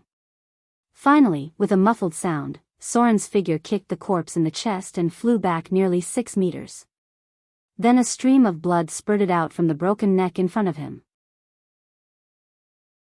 The headless corpse flew upside down and fell to the ground with a bang. Annoying guy. Soren paused for a moment after landing, then shook his head and said in a deep voice, "Damn psionic ability." A row of data appeared, Shadow Strike successfully activated. Successfully activated sword form, beheading. You've dealt 116 beheading damage to the target. Target's fortitude failed. Target dead. Extracting soul energy. You've gained 5600 slaughter EXP. The slaughter EXP given by the Githyankians was still so high. But their psionic spells were still so disgusting. Even with Soren's will, it was still very uncomfortable when affected by their psionic spells. Soren's combat strength was amazing under the buff of all attributes. If he wasn't in the soul projection state now, he could probably surpass his peak combat strength. However, with so many Northern Witches around, and the legendary Eye of the North, Soren still had a lot of concerns in his heart. For example, he didn't dare to transform into Slaughter form at this time because he was worried that the Northern Witches would be interested in the Son of Slaughter. If a near-legendary spellcaster was interested in studying it, it would definitely not be a good thing. There are other psionic lurkers nearby. Soren's perception of rogues was very strong. As long as it was not a legendary rogue, he had a strong anti-detection ability. Detect invisibility. Hearing Soren's words, Gloria and the other witches around her immediately moved. With a flash of magic, 5 or 6 enemies immediately appeared within 100 meters. Spellcasters had strong magic abilities, but their tenacity, reflexes, and were difficult to surpass melee professions. If Soren wasn't here, they might have to wait until the enemy was close enough, or they triggered a protective energy field when attacking them before they could find these rogues. Be careful. This time it was Her Excellency Eye of the North who spoke. She frowned and looked ahead, then raised her hand and threw out a spell. Dimensional Anchor. A force blocked the surrounding space, and then a thin Githyanki appeared out of thin air in front of them. It seemed to hit something and paused for a moment. Then it disappeared in an instant and reappeared 300 meters away. This was the psionic warlock of the Githyanki. There were not many wizards in this race, but there were many advanced psionic professions that were very difficult to deal with. Psionic abilities had many spell-like abilities, and they were relatively difficult to deal with. Soren used to hate fighting with psionic enemies the most. Clap, clap, clap. A burst of strange applause suddenly sounded. With the sound of clapping, all the nearby Githyanki retreated. Even the red dragon hovering in the sky, waiting for an opportunity to move, also retreated a little. Then they saw a crack in the astral fortress in front of them, like a gate opening from the middle. A group of fully armed Githyanki warriors with silver swords appeared. In the middle of them was a female creature with a pointed face and luxurious clothes. She was the empress of this group of Githyanki. In the eyes of these astral world natives, she was the supreme existence because worshipping the empress meant that they could not believe in the gods. Believing in the gods was betraying the empress. In every Githyanki group, there was such an empress, and her status was even higher than that of the drows. They were like the Queen of Blades, having almost absolute dominion over the group. The bloodline of the empress was sacred in the eyes of the Githyanki. There were less than 5 such rulers in the entire astral world, and half of them were in the form of liches. The one in front of them did not seem to be a lich. Then this proved that she was still very young and belonged to the new empress. Eye of the North.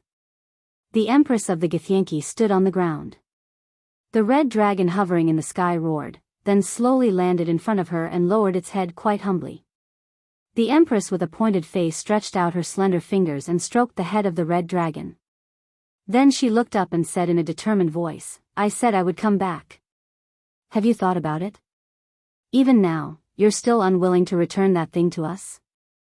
You should know that if we don't get it back, we'll never give up." Following her words, Yi Zichen's voice fell. The psionic warriors standing on her left and right all pulled out the silver blades behind them in unison as if they were a whole. The long-term military life made the Githyanki full of discipline. These enemies in front of them were all psionic warriors. They belonged to advanced professions, and almost all of them were high-grade professions. In addition to being comparable to purebred warriors, these people also had a lot of spell-like psionic abilities. They were quite difficult to deal with. Standing behind them was a group of spellcasters in wizard robes. Although the Githyanki did not have many wizards, psionic warlocks could make up for the gap in this respect, and they also had many special advanced professions. For example, there were special professions such as psionic transmitter, fanatic, creator, observer, manipulator, and so on. Roar.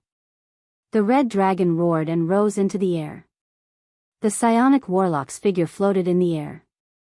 The psionic warriors approached with silver blades in their hands. Hundreds of Githyanki warriors surrounded them. Just like what their empress had said, if they didn't get back what they wanted, they wouldn't give up. Even if it was a group of dangerous high-grade witches in front of them. What was it? Hearing the words of the Githyanki empress in front of them, whether it was Soren or the other northern witches, they all looked at the Eye of the North in front of them with doubts.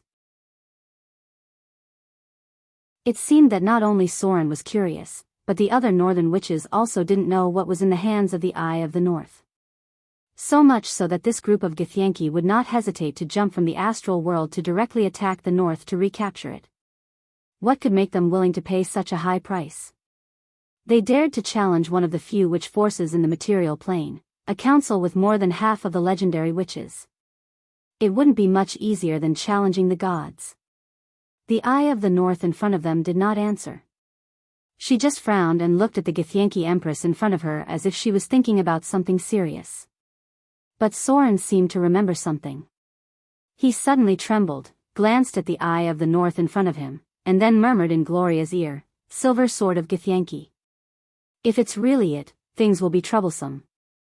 Gloria seemed to be startled when she heard the words, and then replied softly, "Isn't that artifact already destroyed?"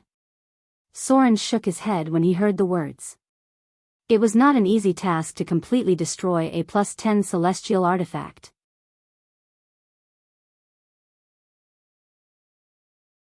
Chapter 315. The Silver Sword of Gith.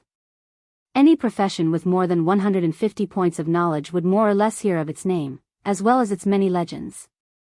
Because it was quite famous in history, and it appeared many times one after another, so in many epic legends, there would be the figure of the Silver Sword of Gith. It was just that most of the time, there were fragments of it. Many people had recast these fragments since ancient times, so there were many +6, +7, +8 silver swords of Gith in the legends. It was a very powerful artifact. Even if it had been recast many times, the Silver Sword of Gith was still a very powerful artifact. Because Soren's legendary curved sword was only +2. It was a sacred object of the Githyankis, and it was also the most powerful artifact that helped them defeat the Psychic Flayer Empire and regain their freedom. The Silver Sword of Gith had a sacred meaning for the astral world race. It was also one of the most powerful artifacts that Soren knew in the world. Because the Silver Sword of Gith in its peak state was a +12 artifact, even if it was repeatedly destroyed and recast, it was restored to a +10 artifact at most. The strongest state of the Holy Avenger was only +7. This weapon ended an ancient empire, which was the terrible Psychic Flayer Empire in the legends. There were ancient stories that classified Psychic Flayers as creatures from other universes. This kind of monster that looked a bit like an octopus with 2 pairs of large and small tentacles, and was good at enslaving other races and eating the brains of other intelligent creatures as food, was believed by a small number of scholars to be from other Crystal Wall universes. They came in the age of the ancient gods, and once ruled a large territory in the multiverse, and eventually gradually weakened into dangerous monsters in the Underdark. That era. There were countless legendary spellcasters among the Psychic Flayers. But such a powerful Psychic Flayer empire that almost ruled the astral world and other planes was overthrown by the Githyankis with the help of the artifact. How powerful this artifact was could be imagined. Soren knew very little about the Silver Sword of Gith. The only thing he knew was that it had appeared in the time of troubles. Unfortunately, it was only a +6 Silver Sword of Gith. In the end, it killed a saint who was incarnated by a weak divine power. That was just a fragment of the reforged Silver Sword of Gith. The weapons of the Githyankis were very special. They had a very superb and wonderful forging process. It seemed that their top weapons could be reshaped, and even if they were destroyed, they could be restored. Soren guessed that the only thing that could make them not give up was the Silver Sword of Gith. For the silence of the Eye of the North, the Queen of Gith looked angry. She opened her mouth and made a sharp sound. It was not a common language, but a mysterious language that even Gloria could not understand. Then she saw the warriors of Gith standing around her. They pulled out the silver swords at their waists. These strange weapons were completely different from the enemies in front of them, because they left a deep impression on people. After these silver swords were pulled out and thrown into the battle, their bodies turned into a silver fluid, constantly changing shape in the flow and flickering of the swords. Silver Blade +3. These guys' warriors were all equipped with weapons above Transcendent Rank 3. This kind of weapon was extremely dangerous. Not only did it have the ability to cut off the silver thread connected to the soul projection, but it also had the characteristic of beheading. To put it simply, this kind of weapon was very special. As long as one could use it normally, even if one did not master the sword form, beheading, one could use the advantage of the weapon to attack with the effect of beheading. Soren wanted to build a scimitar-style silver blade of Gith back then. It was for the sake of the beheading characteristic of the silver blade above the +3 level. Unfortunately, these Githyankis were too difficult to deal with. They were extremely resistant to their weapons falling into the hands of other creatures, so Soren could only go to the Underdark to build fine gold weapons. The Githyanki's would do whatever it took to take back the silver blades that fell into the hands of others. Unless the target was too strong, they would give up on taking back the weapons. Perhaps they were also afraid that someone would figure out the secret of forging the silver blade of Gith. The main show is about to begin. When he saw a row of Gith warriors with +3 silver blades of Gith, all of whom were grade 4 or above, entering the battlefield, even Soren couldn't help but feel a little nervous. These guys were all psionic warriors, and they could use low-level psionic spells. Their combat power was not comparable to those at the beginning. The simplest number could describe their combat power. In their hands, they were holding +3 silver blades of Gith worth 49,000 Kindler, and they were wearing +3 armor of Gith worth 27,000 Kindler. As for other equipment, Soren didn't know, but it seemed that all of them were extraordinary level items. Kill them all. Take back the holy artifact. The Queen of Gith pulled out a long and narrow silver sword. This silver sword was as mysterious as flowing liquid. It was difficult for people who were not proficient in different weapons to use it. However, in the hands of the Queen of Gith, this conservative estimate of +5 silver blade of Gith was as flexible as a whip. The flowing silver sword looked a bit like a soft sword that was impossible to guard against, but it could become a sharp and hard beheading sword when needed. The shape of the silver blade of Gith could be changed, but it required psionic power to cooperate. Note, therefore, it is difficult for other races to use the silver blade of Gith. Be careful. Soren looked at the enemy who was getting closer and closer in front of him and said in a deep voice, "Pay attention to the silver blades of the Gith warriors. They can change their shape and cut off the silver wire connecting your body." The +3 silver blade of Gith was a combination of soft sword, long sword, heavy sword, and beheading sword. At that time, many melee professions coveted this weapon, but in the end, only a few could bring back the finished product from the astral plane. And after getting the weapon, it was easy to be chased by the Githyanki's across the plane. Dang! Dang! Dang! Soren didn't dare to be 50 meters away from the witch line. He didn't dare to be distracted to observe other people in this level of battle because the Gith warrior in front of him, who was about grade 4, gave him considerable psychological pressure. The Gith warrior didn't have such a strong mind control ability, but he had special psionic spells. For example, the pain that appeared on Soren's body just now was the psionic spell of the psionic warrior, which directly affected the pain on the spiritual level. Pain Strike. Level 1 psionic spell. The moment Soren was touched by the enemy, he suffered 6 points of mental damage. There was no wound on his body, but it was painful as if someone had cut open his stomach. Dang! The silver blade flowed like liquid, and it emitted dazzling light when it was waved. The enemy's fighting skills were quite brilliant. With the change of the weapon's shape, Soren almost felt a little difficult to fight back. Because a moment ago, it was still a slashing attack with a heavy sword, and the next moment, the silver blade became a long and narrow sword, and it could also turn slightly, as if it was holding a soft sword and shaking it out to attack. Soren's arm was stained with a little bit of silver because of this. With his current 29 points of dexterity, there was no way to completely avoid the attack. My enemy's strength. Level 2 psionic spell. It seemed that he also felt the advantage of Soren's attributes.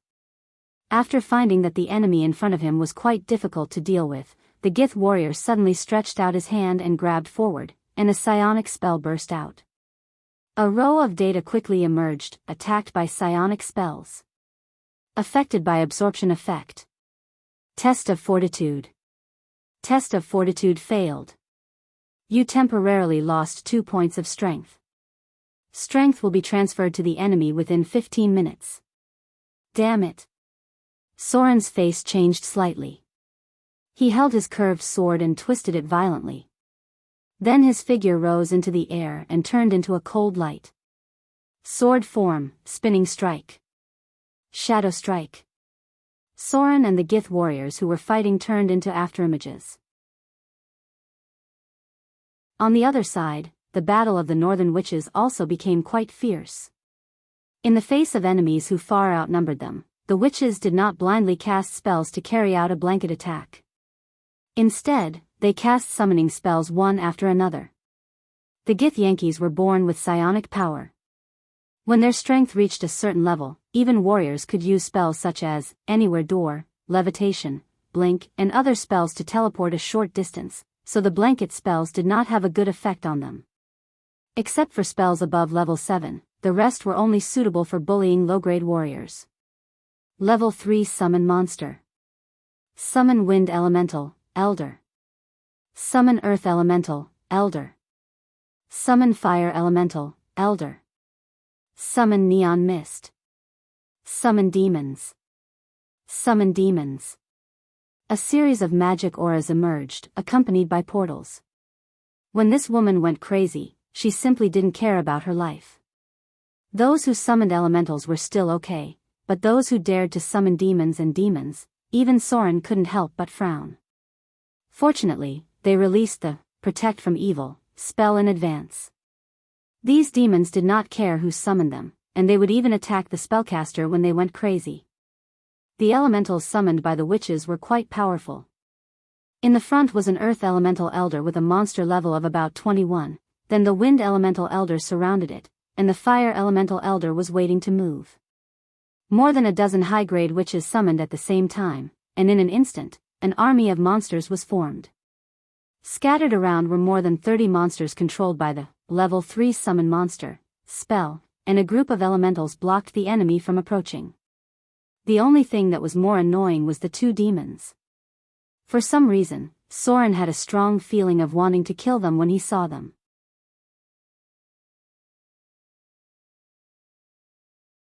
Chapter 316. ZZZ. Soren's figure kept retreating, and at the same time, he suddenly reached out and tore off the outside half of his sleeve, pulling the distance to more than 15 meters. Just now, his spinning strike hit the opponent's body, but it seemed to have hit an invisible energy barrier, and was abruptly isolated a centimeter away. This was the psionic armor of the Gith warrior, which could withstand a certain amount of damage and could cover any armor. It meant that Soren had broken the psionic armor, but he also had to break the Gith armor +3, which was equivalent to a plate armor. The guy in front of him was like an iron can. For the first time, Soren had such a strong feeling of not knowing where to start. Maybe he really came here too early. The astral plane should be a place to explore after reaching the legendary level. This kind of enemy who challenged across planes had too many strange means. However, what really made Soren feel dangerous was not the enemy's defensive ability, but the Gith warrior in front of him actually opened his mouth and spat out a dragon's breath. Black Dragon's Breath. Level 3 Psionic Spell. This sudden Black Dragon's Breath made Soren unable to defend himself at all. If it weren't for his amazing dexterity, he would have been hit directly in the head. Even so, it caused nearly 18 points of strong acid damage to him, and a layer of skin on his left arm was corroded.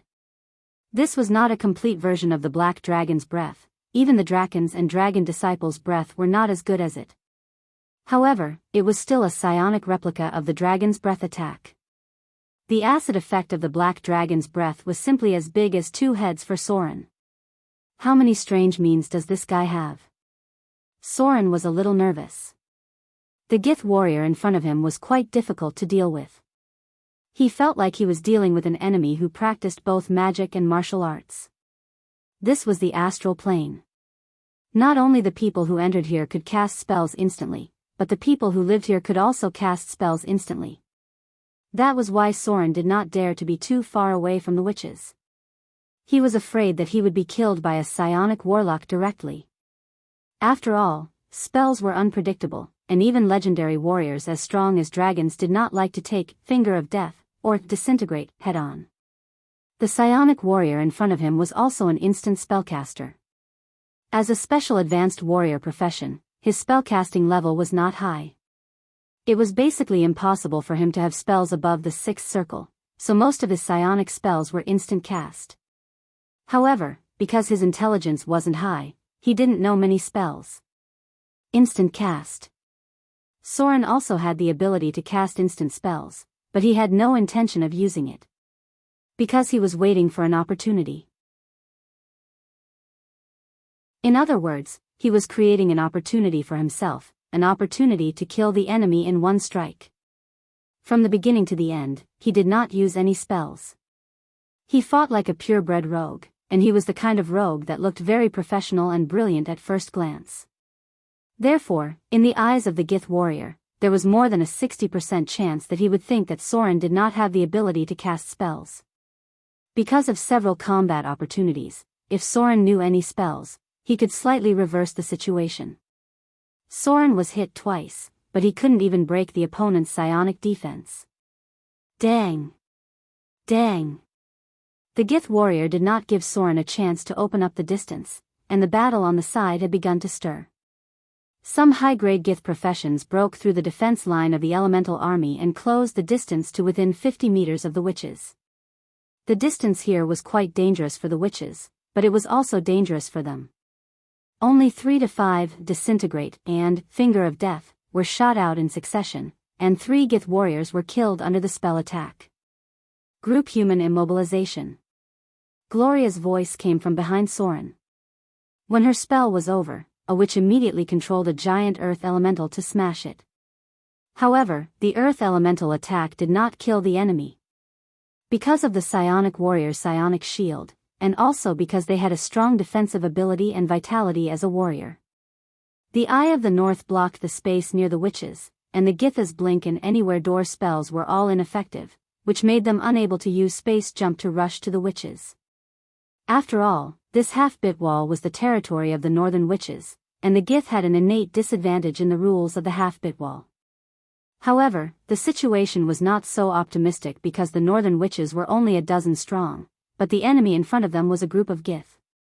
It was estimated that the enemy still had thousands of combatants, as well as a red dragon that had not yet fought. Dispel spell. Disintegrate. Greater dispel magic wall. Spell protection barrier. Continuous spells appeared, some of which even Soren could not distinguish. These spells came from the northern witches and psionic warlocks. Although the Gith did not have many powerful wizards, they had a large number of psionic warlocks. They might have a gap in the number of spells, but they could still threaten the existence of the northern witches by relying on their numbers. At the very least, they were still trying to dispel the northern witches' energy defensive force fields, even though their spellcasting levels were lower than the witches'. Once the energy shield was removed, most of the witches present would not be able to withstand 2 attacks from the psionic warrior. Clang! Soren twisted his waist and stepped away from the enemy's attack, but he did not expect that the silver blade in the enemy's hand would turn into a silver soft sword in the next moment. With a flick of the opponent's wrist, the sword directly pierced into Soren's waist. Psionic energy could change the shape of the Gith silver blade, and the consumption was equivalent to a level 1 psionic spell. In battle, this was the attack that Soren was most afraid of. The blade flowed like a silver liquid. This +3 silver blade that cost nearly 50,000 Kindler pierced through Soren's shield, and blood immediately gushed out. Good chance. The Gith warrior in front of him seemed to find that this was a good opportunity to directly end the enemy's life. The whole person suddenly rushed forward to assassinate. The Gith's silver blade turned into a huge beheading sword under the psionic energy, and a cold light directly cut through Soren's head. Sword form, beheading. Soren did not expect that after fighting so many times, this time he would be attacked by the sword form, beheading. However, this was the best opportunity for him. Because the sword form, beheading, was one of the moves that Soren was most familiar with, he knew where the weakness of this move was, and he knew very well that when the sword form, beheading, was launched, it meant that the enemy had exhausted all his strength. Arcane Missile *3. Arcane Missile, Empower Spell, *3. Theoretically speaking, Soren was indeed forced into a corner by the enemy's continuous attacks, that was to say, he had no room to dodge at all, and he could not avoid the changed shape of the Gith's silver blade. Therefore, in the eyes of the Gith warrior, the only thing that Soren could do was to resist, which meant that he would be continuously attacked. The beheading, characteristic of the Gith's silver blade, gave it a terrible continuous lethality. Imagination was very beautiful. But the reality was quite cruel. In fact, Soren only had one trump card to turn the tables. That was the most basic level 1 spell that wizards mastered, Arcane Missile. This spell should have been very difficult to threaten the Gith warrior in front of him, but if it was in the astral plane, it would be different. Because there was instant cast here. Due to the limited number of spells he had mastered, as a half-baked wizard, Soren had memorized a lot of arcane missiles. Originally, he had used the ability, Empower Spell, to memorize all the level 2 spells into level 3 spells. So now all the level 2 spell slots had been replaced with the enhanced version of Arcane Missile. Therefore, at the moment when Soren launched a counterattack, there were a total of 15 ordinary arcane missiles and 15 enhanced arcane missiles with 50% lethality. All 30 arcane missiles hit the enemy's abdomen. The psionic shield of the Gith warrior in front of him was almost broken in an instant, and then the arcane missiles hit the opponent's armor. The continuous close-range explosions hit the weakest point of the armor, and he could not help but fly upside down. Soren's explosion at this moment was completely beyond the enemy's expectation. He felt like he was hit by 30 bullets at the same time at close range, and he suddenly felt very uncomfortable. The astral plane was the stage of spellcasters. Instant cast greatly enhanced their combat power, but it also reduced their endurance. Shang. Soren instant cast all the arcane missiles in one breath, and then slashed his curved sword at the opponent's neck in an instant. Sword form, beheading. An eye for an eye. Soren's eyes were fierce, and in the fountain of blood, he swung his sword and cut off the head of the high-grade Gith warrior in front of him. Plop. A headless body fell to the ground. A series of data appeared in front of Soren's eyes, activated sword form, beheading. You've dealt 126 beheading damage to the target. Beheading successful. Target dead. Extracting soul energy. You've gained 8150 slaughter EXP. Battle experience. You've gained part of the information of the ability, proficient spellcasting, in the battle. You've gained part of the information of the ability, combat spellcasting, in the battle. Soren did not look at the data that appeared. After killing the enemy in front of him, he first took a breath, and then quickly picked up the silver sword of Gith +3. The silver sword seemed very heavy. Because in the hands of non-Gith Yankees, others who use it must accept alien weapon, punishment. However, Soren just frowned slightly. After holding the hilt of the silver sword, he shook it gently. Then he saw the silver light flowing, and the silver sword in his hand turned into the most basic form of a long sword. At the same time, the heavy and sluggish feeling gradually disappeared. Omnipotent hands, legendary skill. Blood dripped down the palm of his hand. Soren held the legendary curved sword in one hand and the silver sword of Gith +3 in the other hand, standing in place with a cold expression. Roar. A dull dragon's roar sounded. The red dragon hovering in the sky finally felt that it was time. It roared and swooped down toward the enemy below. At the same time, it opened its mouth and spat out a hot red dragon's breath. The temperature rose sharply. Under the breath of the most powerful adult red dragon of the 5 colors, the nearby temperature seemed to rise a lot.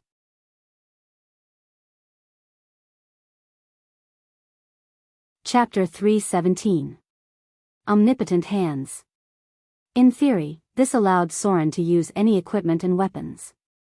So when he picked up the silver sword of Gith, it was only a moment of discomfort, and then he mastered the skill of using it very flexibly.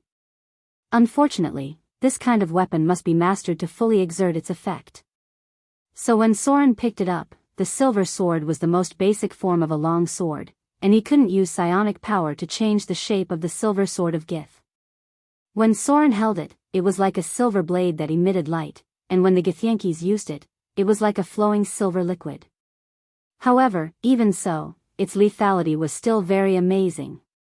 Item type, silver sword of Gith, +3, item grade, rare, grade 3, item description. This is a weapon forged with special skills and enchantment craftsmanship. Only the Githyankies who live in the astral world can forge this kind of special equipment. When the silver sword of Gith is pulled out, it is like a flowing silver liquid, and it needs the corresponding psionic power to perfectly exert its effect. The silver sword of Gith has far more lethality than the rare weapons of the same level, but to use it, one must master the ability, Strange Weapon. Please note that this weapon is very powerful, but it is also very dangerous because any outsider holding the silver sword of Gith may be located by the Githyankies, and then they will do everything to get it back. Equipment requirements: Xenogenic Weapon Specialty Equipment Effect, Astral Weapon, Beheading Characteristic, Silver Line Cut, Form Change, +3 Sharpness, +3 Penetration, +3 Toughness, +1 Armor Break. Weapon Special Effect, Astral Weapon. Astral Weapon uses special materials and can cause normal damage to any enemy, so no enemy can be immune to the attack of Astral Weapon. Weapon Special Effect, Beheading Characteristic. This weapon has a natural beheading characteristic, and it was forged to be more suitable for beheading attacks. Without mastering the beheading characteristic, any beheading attack with this weapon is equivalent to mastering the basic effect of the beheading characteristic.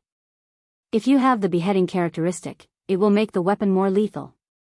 Weapon Special Effect, Silver Line Cut. The silver sword of the Githyankies can cut the silver line connected to the soul, forcing the enemy to return to the body and suffer a certain amount of damage.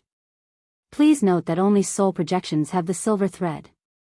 Living beings with physical bodies in the astral world do not have the silver thread. Weapon Characteristics, Transformation. The silver blade of Gith can change its shape. When it enters the battle, the blade emits a silver stream of light. With psionic power, it can change into the shape of a long sword, a heavy sword, a beheading sword, etc.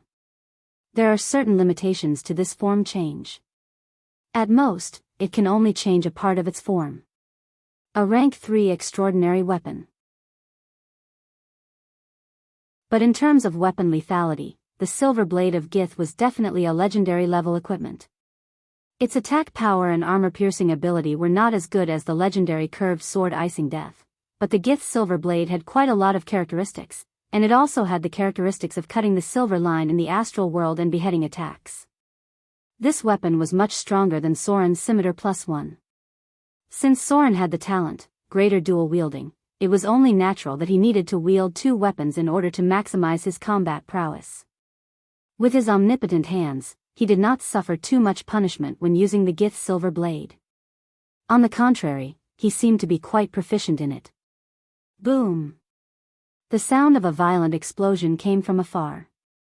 As more and more Githyankies rushed to the front of the northern witches, the witches also began to cast lethal evocation spells. They raised the staffs in their hands, and with a series of spells, fireballs, icicles, acid arrows, and so on, which had been stored in them, also attacked the Githyankies' warriors in front of them one after another. The casualties of the enemy began to increase, but the situation of the northern witches was also a bit dangerous because after the distance was narrowed to a certain extent, the Githyankies could already attack their energy protection field. Roar! There was a dull roar. Solon looked up at the sky and couldn't help but curse. He then ran back as if his life depended on it. Red Dragon. This was the most powerful and cunning creature among the 5-color dragons. As expected, it chose Soren as its target. It was ready to burn this little human to death first. The bird that sticks out gets shot. The bird that sticks out may not only be the strongest and the most conspicuous, but it may also be the weakest and the easiest to deal with. The damn red dragon was such a creature. As the largest, strongest, and fiercest creature among the chromatic dragons, although the red dragon had a rather arrogant character, it liked to deal with the weakest enemies first in battle. They liked to defeat their enemies one by one, kill the weakest enemies first, and then kill the target one by one, and finally leave the enemy alone. Therefore, when dealing with the red dragon, the weakest person was the most dangerous. If the red dragon couldn't see which one was the weakest, it would attack the one that was the easiest to deal with.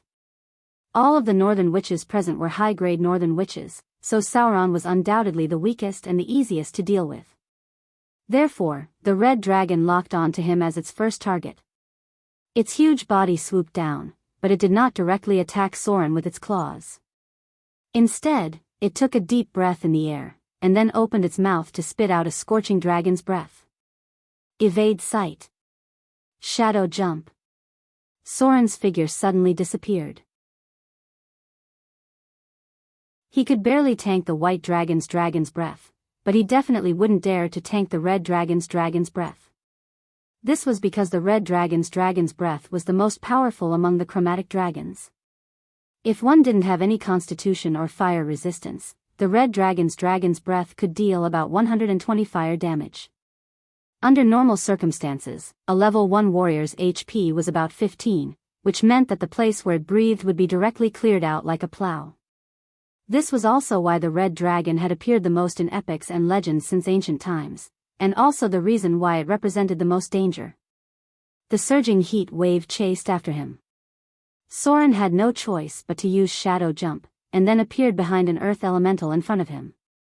The red dragon's huge body chased after him from behind. Although it was a little surprised by the cunning enemy's escape, as a dragon, it did not care at all. Because it was an adult red dragon, which meant that it was strong and had amazing strength, and it also meant that it could continuously use dragon's breath. The scorching hot dragon's breath directly cleared out a burn mark on the ground. The earth elemental that Soren had used shadow jump was enveloped by the dragon's breath, and it only lasted for 2 seconds before it turned into a pile of half-crystallized fragments. Red dragon fire. The hottest kind of fire in the mortal world. Careful. Gloria's scream came from the front, and then a fire protection buff was cast on Soren. At this time, Soren no longer had the energy to look around. Instead, he awkwardly rolled and dodged, and then jumped as far as possible to the right as possible. The dragon's breath came from behind him. The speed on the ground would never be faster than the speed of flying. Soren felt a burning breath coming from behind, and then a dragon's breath enveloped him in a sea of fire. He still could not avoid it. The red dragon's breath covered nearly twice the area of other dragons, and the sea of fire they spat out could last for half a minute. In short, when the red dragon launched its dragon's breath, it could fly all the way from one side of the town to the other side, and then spit out a sea of fire in a straight line. The largest distance Soren had ever seen was a wall of fire about 30 meters wide and 600 meters long. The red dragon's huge body gave it an even more amazing lung capacity. The scorching dragon's breath enveloped Soren, and for a moment, he felt a burning sensation all over his body. Although the fire protection cast by the witch absorbed hundreds of damage from the dragon's breath, Soren's HP was still decreasing at a rate of 20 to 30 points. His extraordinary physique gave him a certain degree of toughness and immunity, but Soren still couldn't withstand the dragon's breath for a long time. He felt as if he had entered a furnace, and his flesh and blood were about to be burnt. However, just when Soren felt that he was about to enter a state of serious injury, the legendary curved sword in his hand suddenly burst out a dazzling light. A cold force poured into Soren's body. It offset the scorching dragon's breath that enveloped him, and at the same time reduced the damage he suffered. The blade of icing death burst out a dazzling light, and this silver light was more obvious and dazzling than the silver sword of Gith. It was as eye-catching as a torch, and the light on it could not be extinguished at all. The scorching dragon's breath enveloped Soren's surroundings, but the temperature of icing death dropped below 0. It transmitted a cold force to Soren's body, constantly offsetting the damage of the red dragon's breath, and even emitted a magic aura to extinguish the surrounding flames. It woke up. As a legendary curved sword, the moment it woke up, Soren felt a will, which was as simple as an animal's. This will was telling Soren that it had woken up. It was also activating the ability it had in the past. The cold breath escaped, and Soren's fire damage was getting lower and lower. The nearby flames that were burning because of the dragon's breath were gradually extinguished. The curved sword, icing death. For some reason that Soren did not know, it woke up the moment it suffered the red dragon's breath. When it woke up, the ability that it had lost for some reason in the past began to recover. As a curved sword in the epic legend, its ability was definitely not only very sharp and added a little cold damage.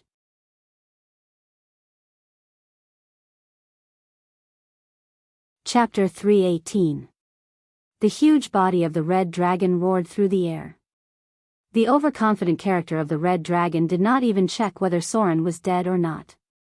In the Red Dragon's knowledge, even a grade 4 warrior would find it difficult to survive the dragon's breath, let alone Soren, who was just a rogue who did not seem to have thick skin.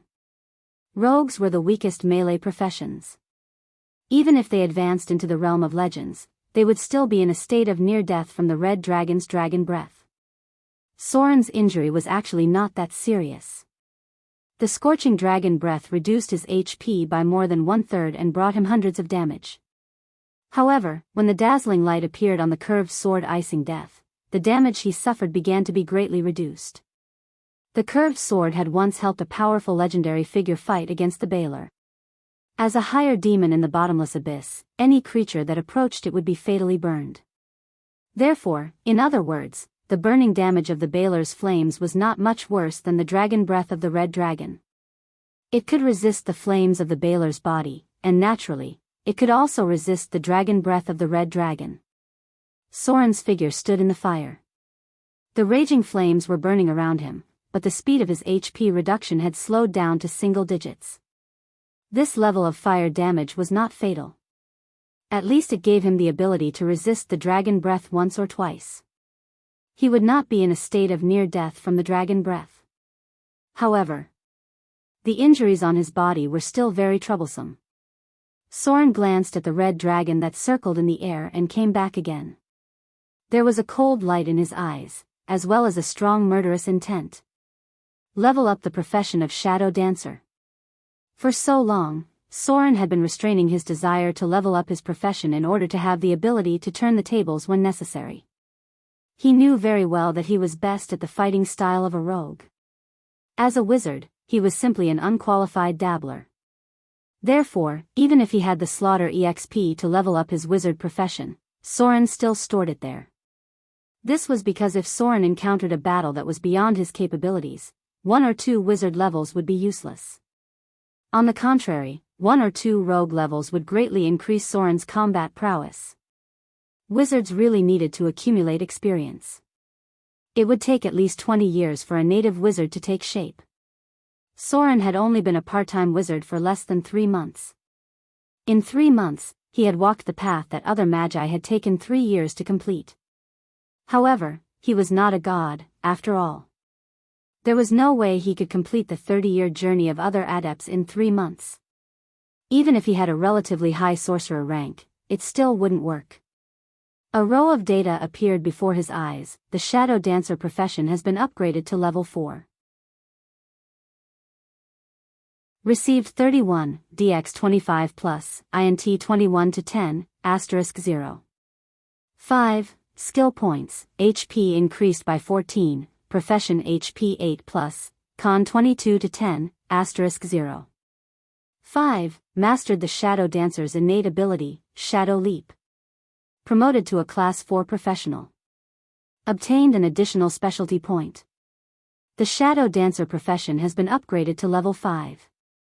Received 31, DX 25 plus, INT 21 to 10, *0. 5. Skill points, HP increased by 14, profession HP 8 plus, con 22 to 10, *0. 5. Mastered the shadow dancer's innate ability, Roll Dodge. Received an additional free attribute point. Received an specialty point. The total rogue profession level is 12. Received an additional weapon point. All the slaughter EXP was consumed like flowing water, but Soren's rogue level had increased in a straight line. His total rogue level had reached 12. Not only did he get an additional free attribute point, an specialty point, and an additional weapon point. At the same time, after his total profession level had reached class 4, Soren also got an additional specialty point.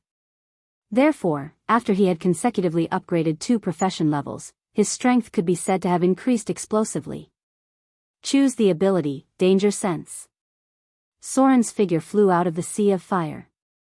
When he upgraded the rogue's profession level, the first ability he chose was Danger Sense. This was the most powerful superpower evasion ability. If it wasn't for the fact that he didn't have enough experience before, he would have chosen it very early on. Because Danger Sense was a superpower evasion ability, it didn't require too much judgment at all. He could directly get the sixth sense buff from the perception aspect. Instinctive evasion, special ability. From now on, you will have a strong instinctive evasion ability. When you are caught off guard, or when you are attacked by an invisible enemy, you can retain the reflexive evasion ability brought by your agility. And from now on, you will have a weak sixth sense. You can feel the attack launched against you in advance. This prediction ability is affected by the perception bonus. Note, the higher the perception, the stronger the ability to predict attacks. As he mastered the special ability, intuition, Soren's body suddenly moved. Then, without looking back, he directly blocked an arrow from behind with his curved sword. With a crisp clang, Soren's figure disappeared into the shadows. He had entered stealth mode. This was the power of danger sense. He could rely on his intuition to predict. Although Soren's perception wasn't very high, the bonus of 16 points of perception was equivalent to at least 3 points of evasion. Consumed 1 weapon point to learn the ability, Grand Master, Curved Sword. Soren's eyes were cold. He locked his eyes on the red dragon in the sky.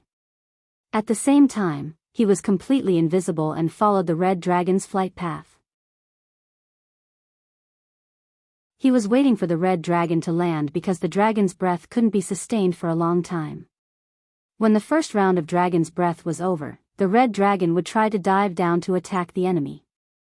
Then, it would launch a round of fierce dragon wing attack, and at the same time, sweep its tail as the final killing move.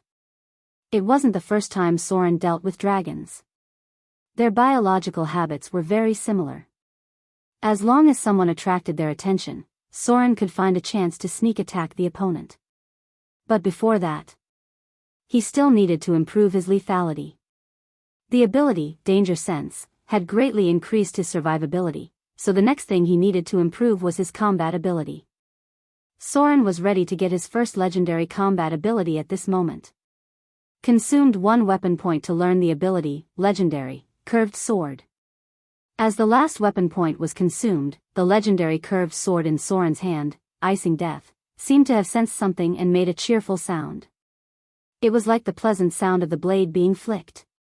As a legendary curved sword with a simple mind, it seemed to feel that its master's ability when using it was comparable to those epic and legendary figures. Curved Sword, Legendary. You are already a legendary master who uses curved swords. There are few people in the world who are better at using curved swords than you. Your ability to control this weapon is comparable to the legendary Sword Saint. It's not an exaggeration to say that you are extraordinary. I'm afraid that in the whole world, only a few epic figures, or some gods who like to use curved swords, can compete with your ability to control this weapon. This weapon has become a part of your body. You can use it at any time to cause more damage. Accuracy +5, damage +5, attack speed +3, critical strike multiplier +1, fatal strike +1. It was a very wonderful state. When Soren upgraded his ability to Curved Sword, Legendary, he seemed to have entered a wonderful state for a moment. He could feel the simple consciousness of the legendary curved sword, Icing Death. He could feel the touch of the air on the blade. It was as if his skin nerves had extended to the curved sword. The air was blowing on the blade of the curved sword, but he felt as if the air was blowing on his skin. It was a very wonderful feeling. It was as if the curved sword had become a part of his body. He could clearly feel the air when the curved sword was waving, the trembling of the blade when blocking the enemy's attack, and how small the deviation of the next attack would be, and how much impact it would have when hitting the enemy. Because even the air resistance in contact with the curved sword was in Soren's perception. It was wonderful. Soren actually had a feeling of one with the sword.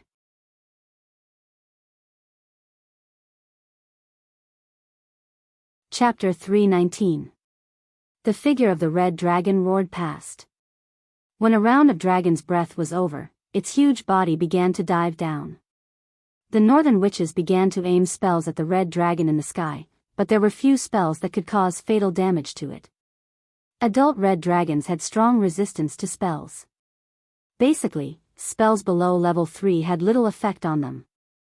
Sometimes, even the protection of the dragon's scales could not be broken. Adult red dragons had 10 points of spell reduction. Its dragon body was immune to any spell attack with less than 10 points of damage. At the same time, it was also immune to any fire damage. Fireball. Fireballs the size of washbasins fell from the sky. However, they did not come from other spellcasters, but directly from the mouth of the red dragon. As the most powerful dragon in the chromatic dragon, the adult red dragon had a spellcaster level of 7 to 9, which meant that it was roughly equivalent to a level 8 dragon disciple. The speed at which dragons learned spells was relatively slow. In fact, very few dragons were very eager to learn, so their spells were all learned on their own. A studious dragon was quite terrible. This kind of dragon was also 1 in 100 among the dragons because it meant that they had to deal with human-like creatures. Rumble. There was a violent explosion.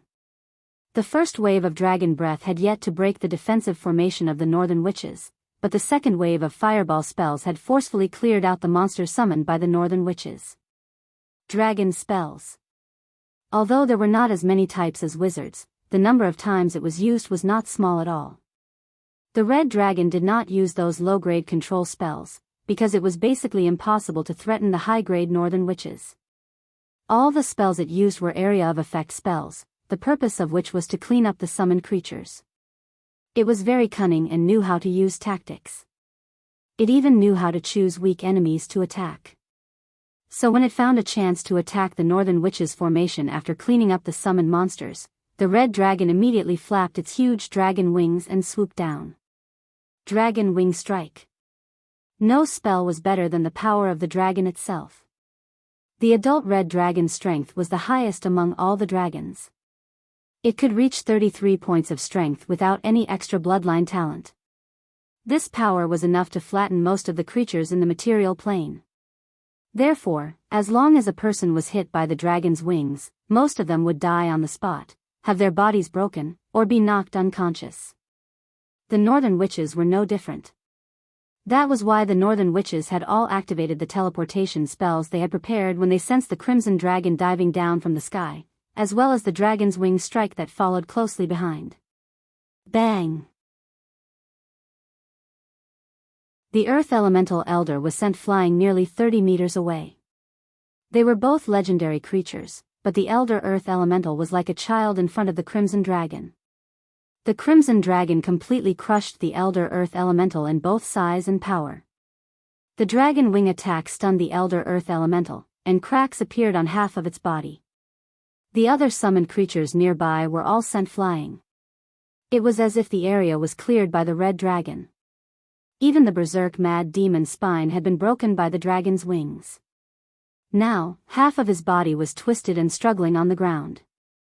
This was the power of a dragon. There was almost no chance of winning in a head-on confrontation. The northern witches all avoided the crimson dragon's wing strike. In fact, in the astral plane where spells below level 6 could be cast instantly, the crimson dragon did not expect to hit these powerful high-grade northern witches with its wing strike. An instantaneous teleportation spell, whether it was blink, anywhere door, space jump, or other similar abilities, could all avoid the crimson dragon's wing strike. However, the crimson dragon's purpose had been achieved.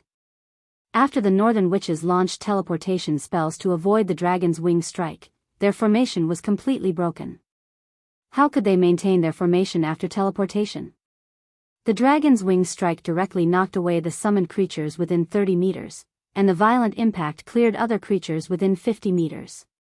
How could there be any defense line? They had to face more than just this crimson dragon.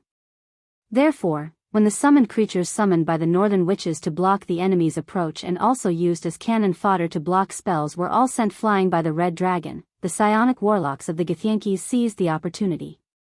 They seized the opportunity to directly hit the northern witches. Dispel magic. Disintegrate. Greater dispel magic wall.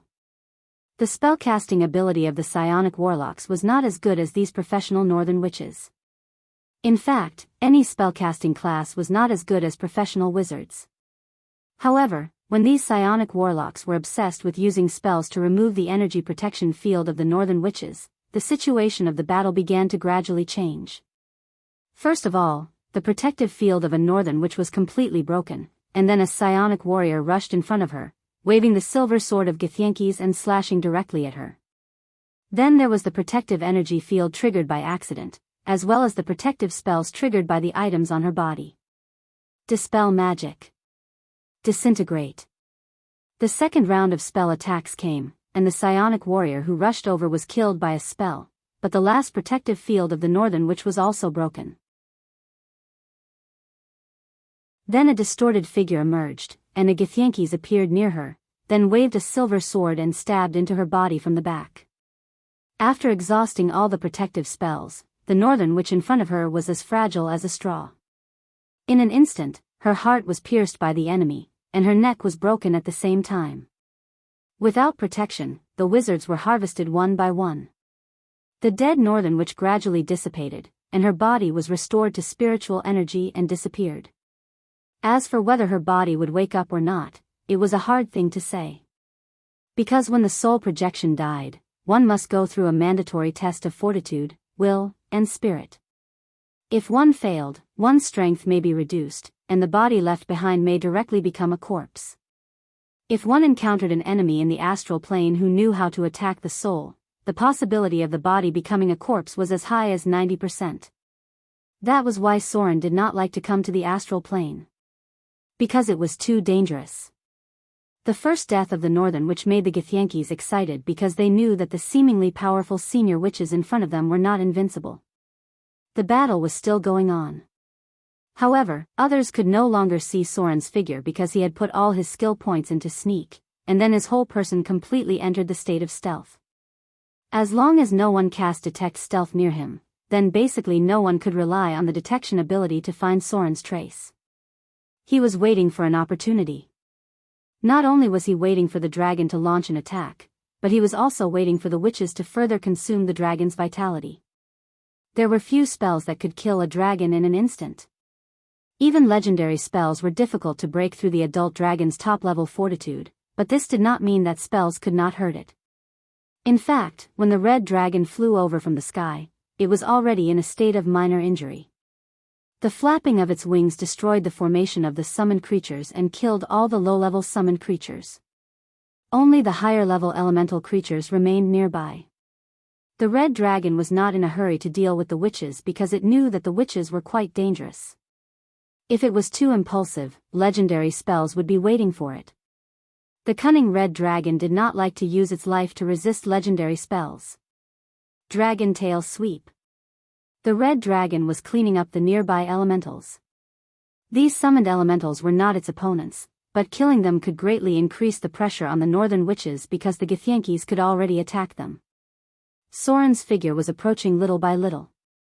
When the red dragon, which was huge like a mountain of flesh in front of him, had just launched a dragon tail sweep, his figure suddenly flew out. Soren's target was the red dragon's abdomen, where he could directly attack the internal organs of the dragon. However, if he wanted to hit the dragon's heart, he could only rely on the dragon-slaying spear because the red dragon's body was too wide, and ordinary weapons could not reach the heart at all. In front of Soren were solid dark red dragon scales. When he approached the red dragon's body, the huge monster seemed to feel something. It waved its dragon wings and wanted to slap away the possible enemy. However, Soren dodged with a vigorous twist and directly avoided the powerful dragon wings. Then, he clenched his curved sword and stabbed the scales of the red dragon's abdomen. Poochie! It was a completely different feeling. Soren easily pierced the red dragon's body, as if it had no defensive dragon scales at all. Then he found that when he attacked just now, he just subconsciously stabbed the gap between the red dragon's scales. The dragon's scales were not a complete hole. They were solid scales, and each scale had a small gap. It was useless to pierce through them from the front, but he could attack the part where the dragon's scales were connected by following the slope. This was something that Soren could not do in the past. Because he did not have such superb skills to be able to maintain such amazing accuracy at the moment of launching an explosive attack. But he seemed to have done it now. Soren not only did it, but when he clenched his curved sword and stabbed it through the gap between the dragon's scales, he also felt the touch of the sword.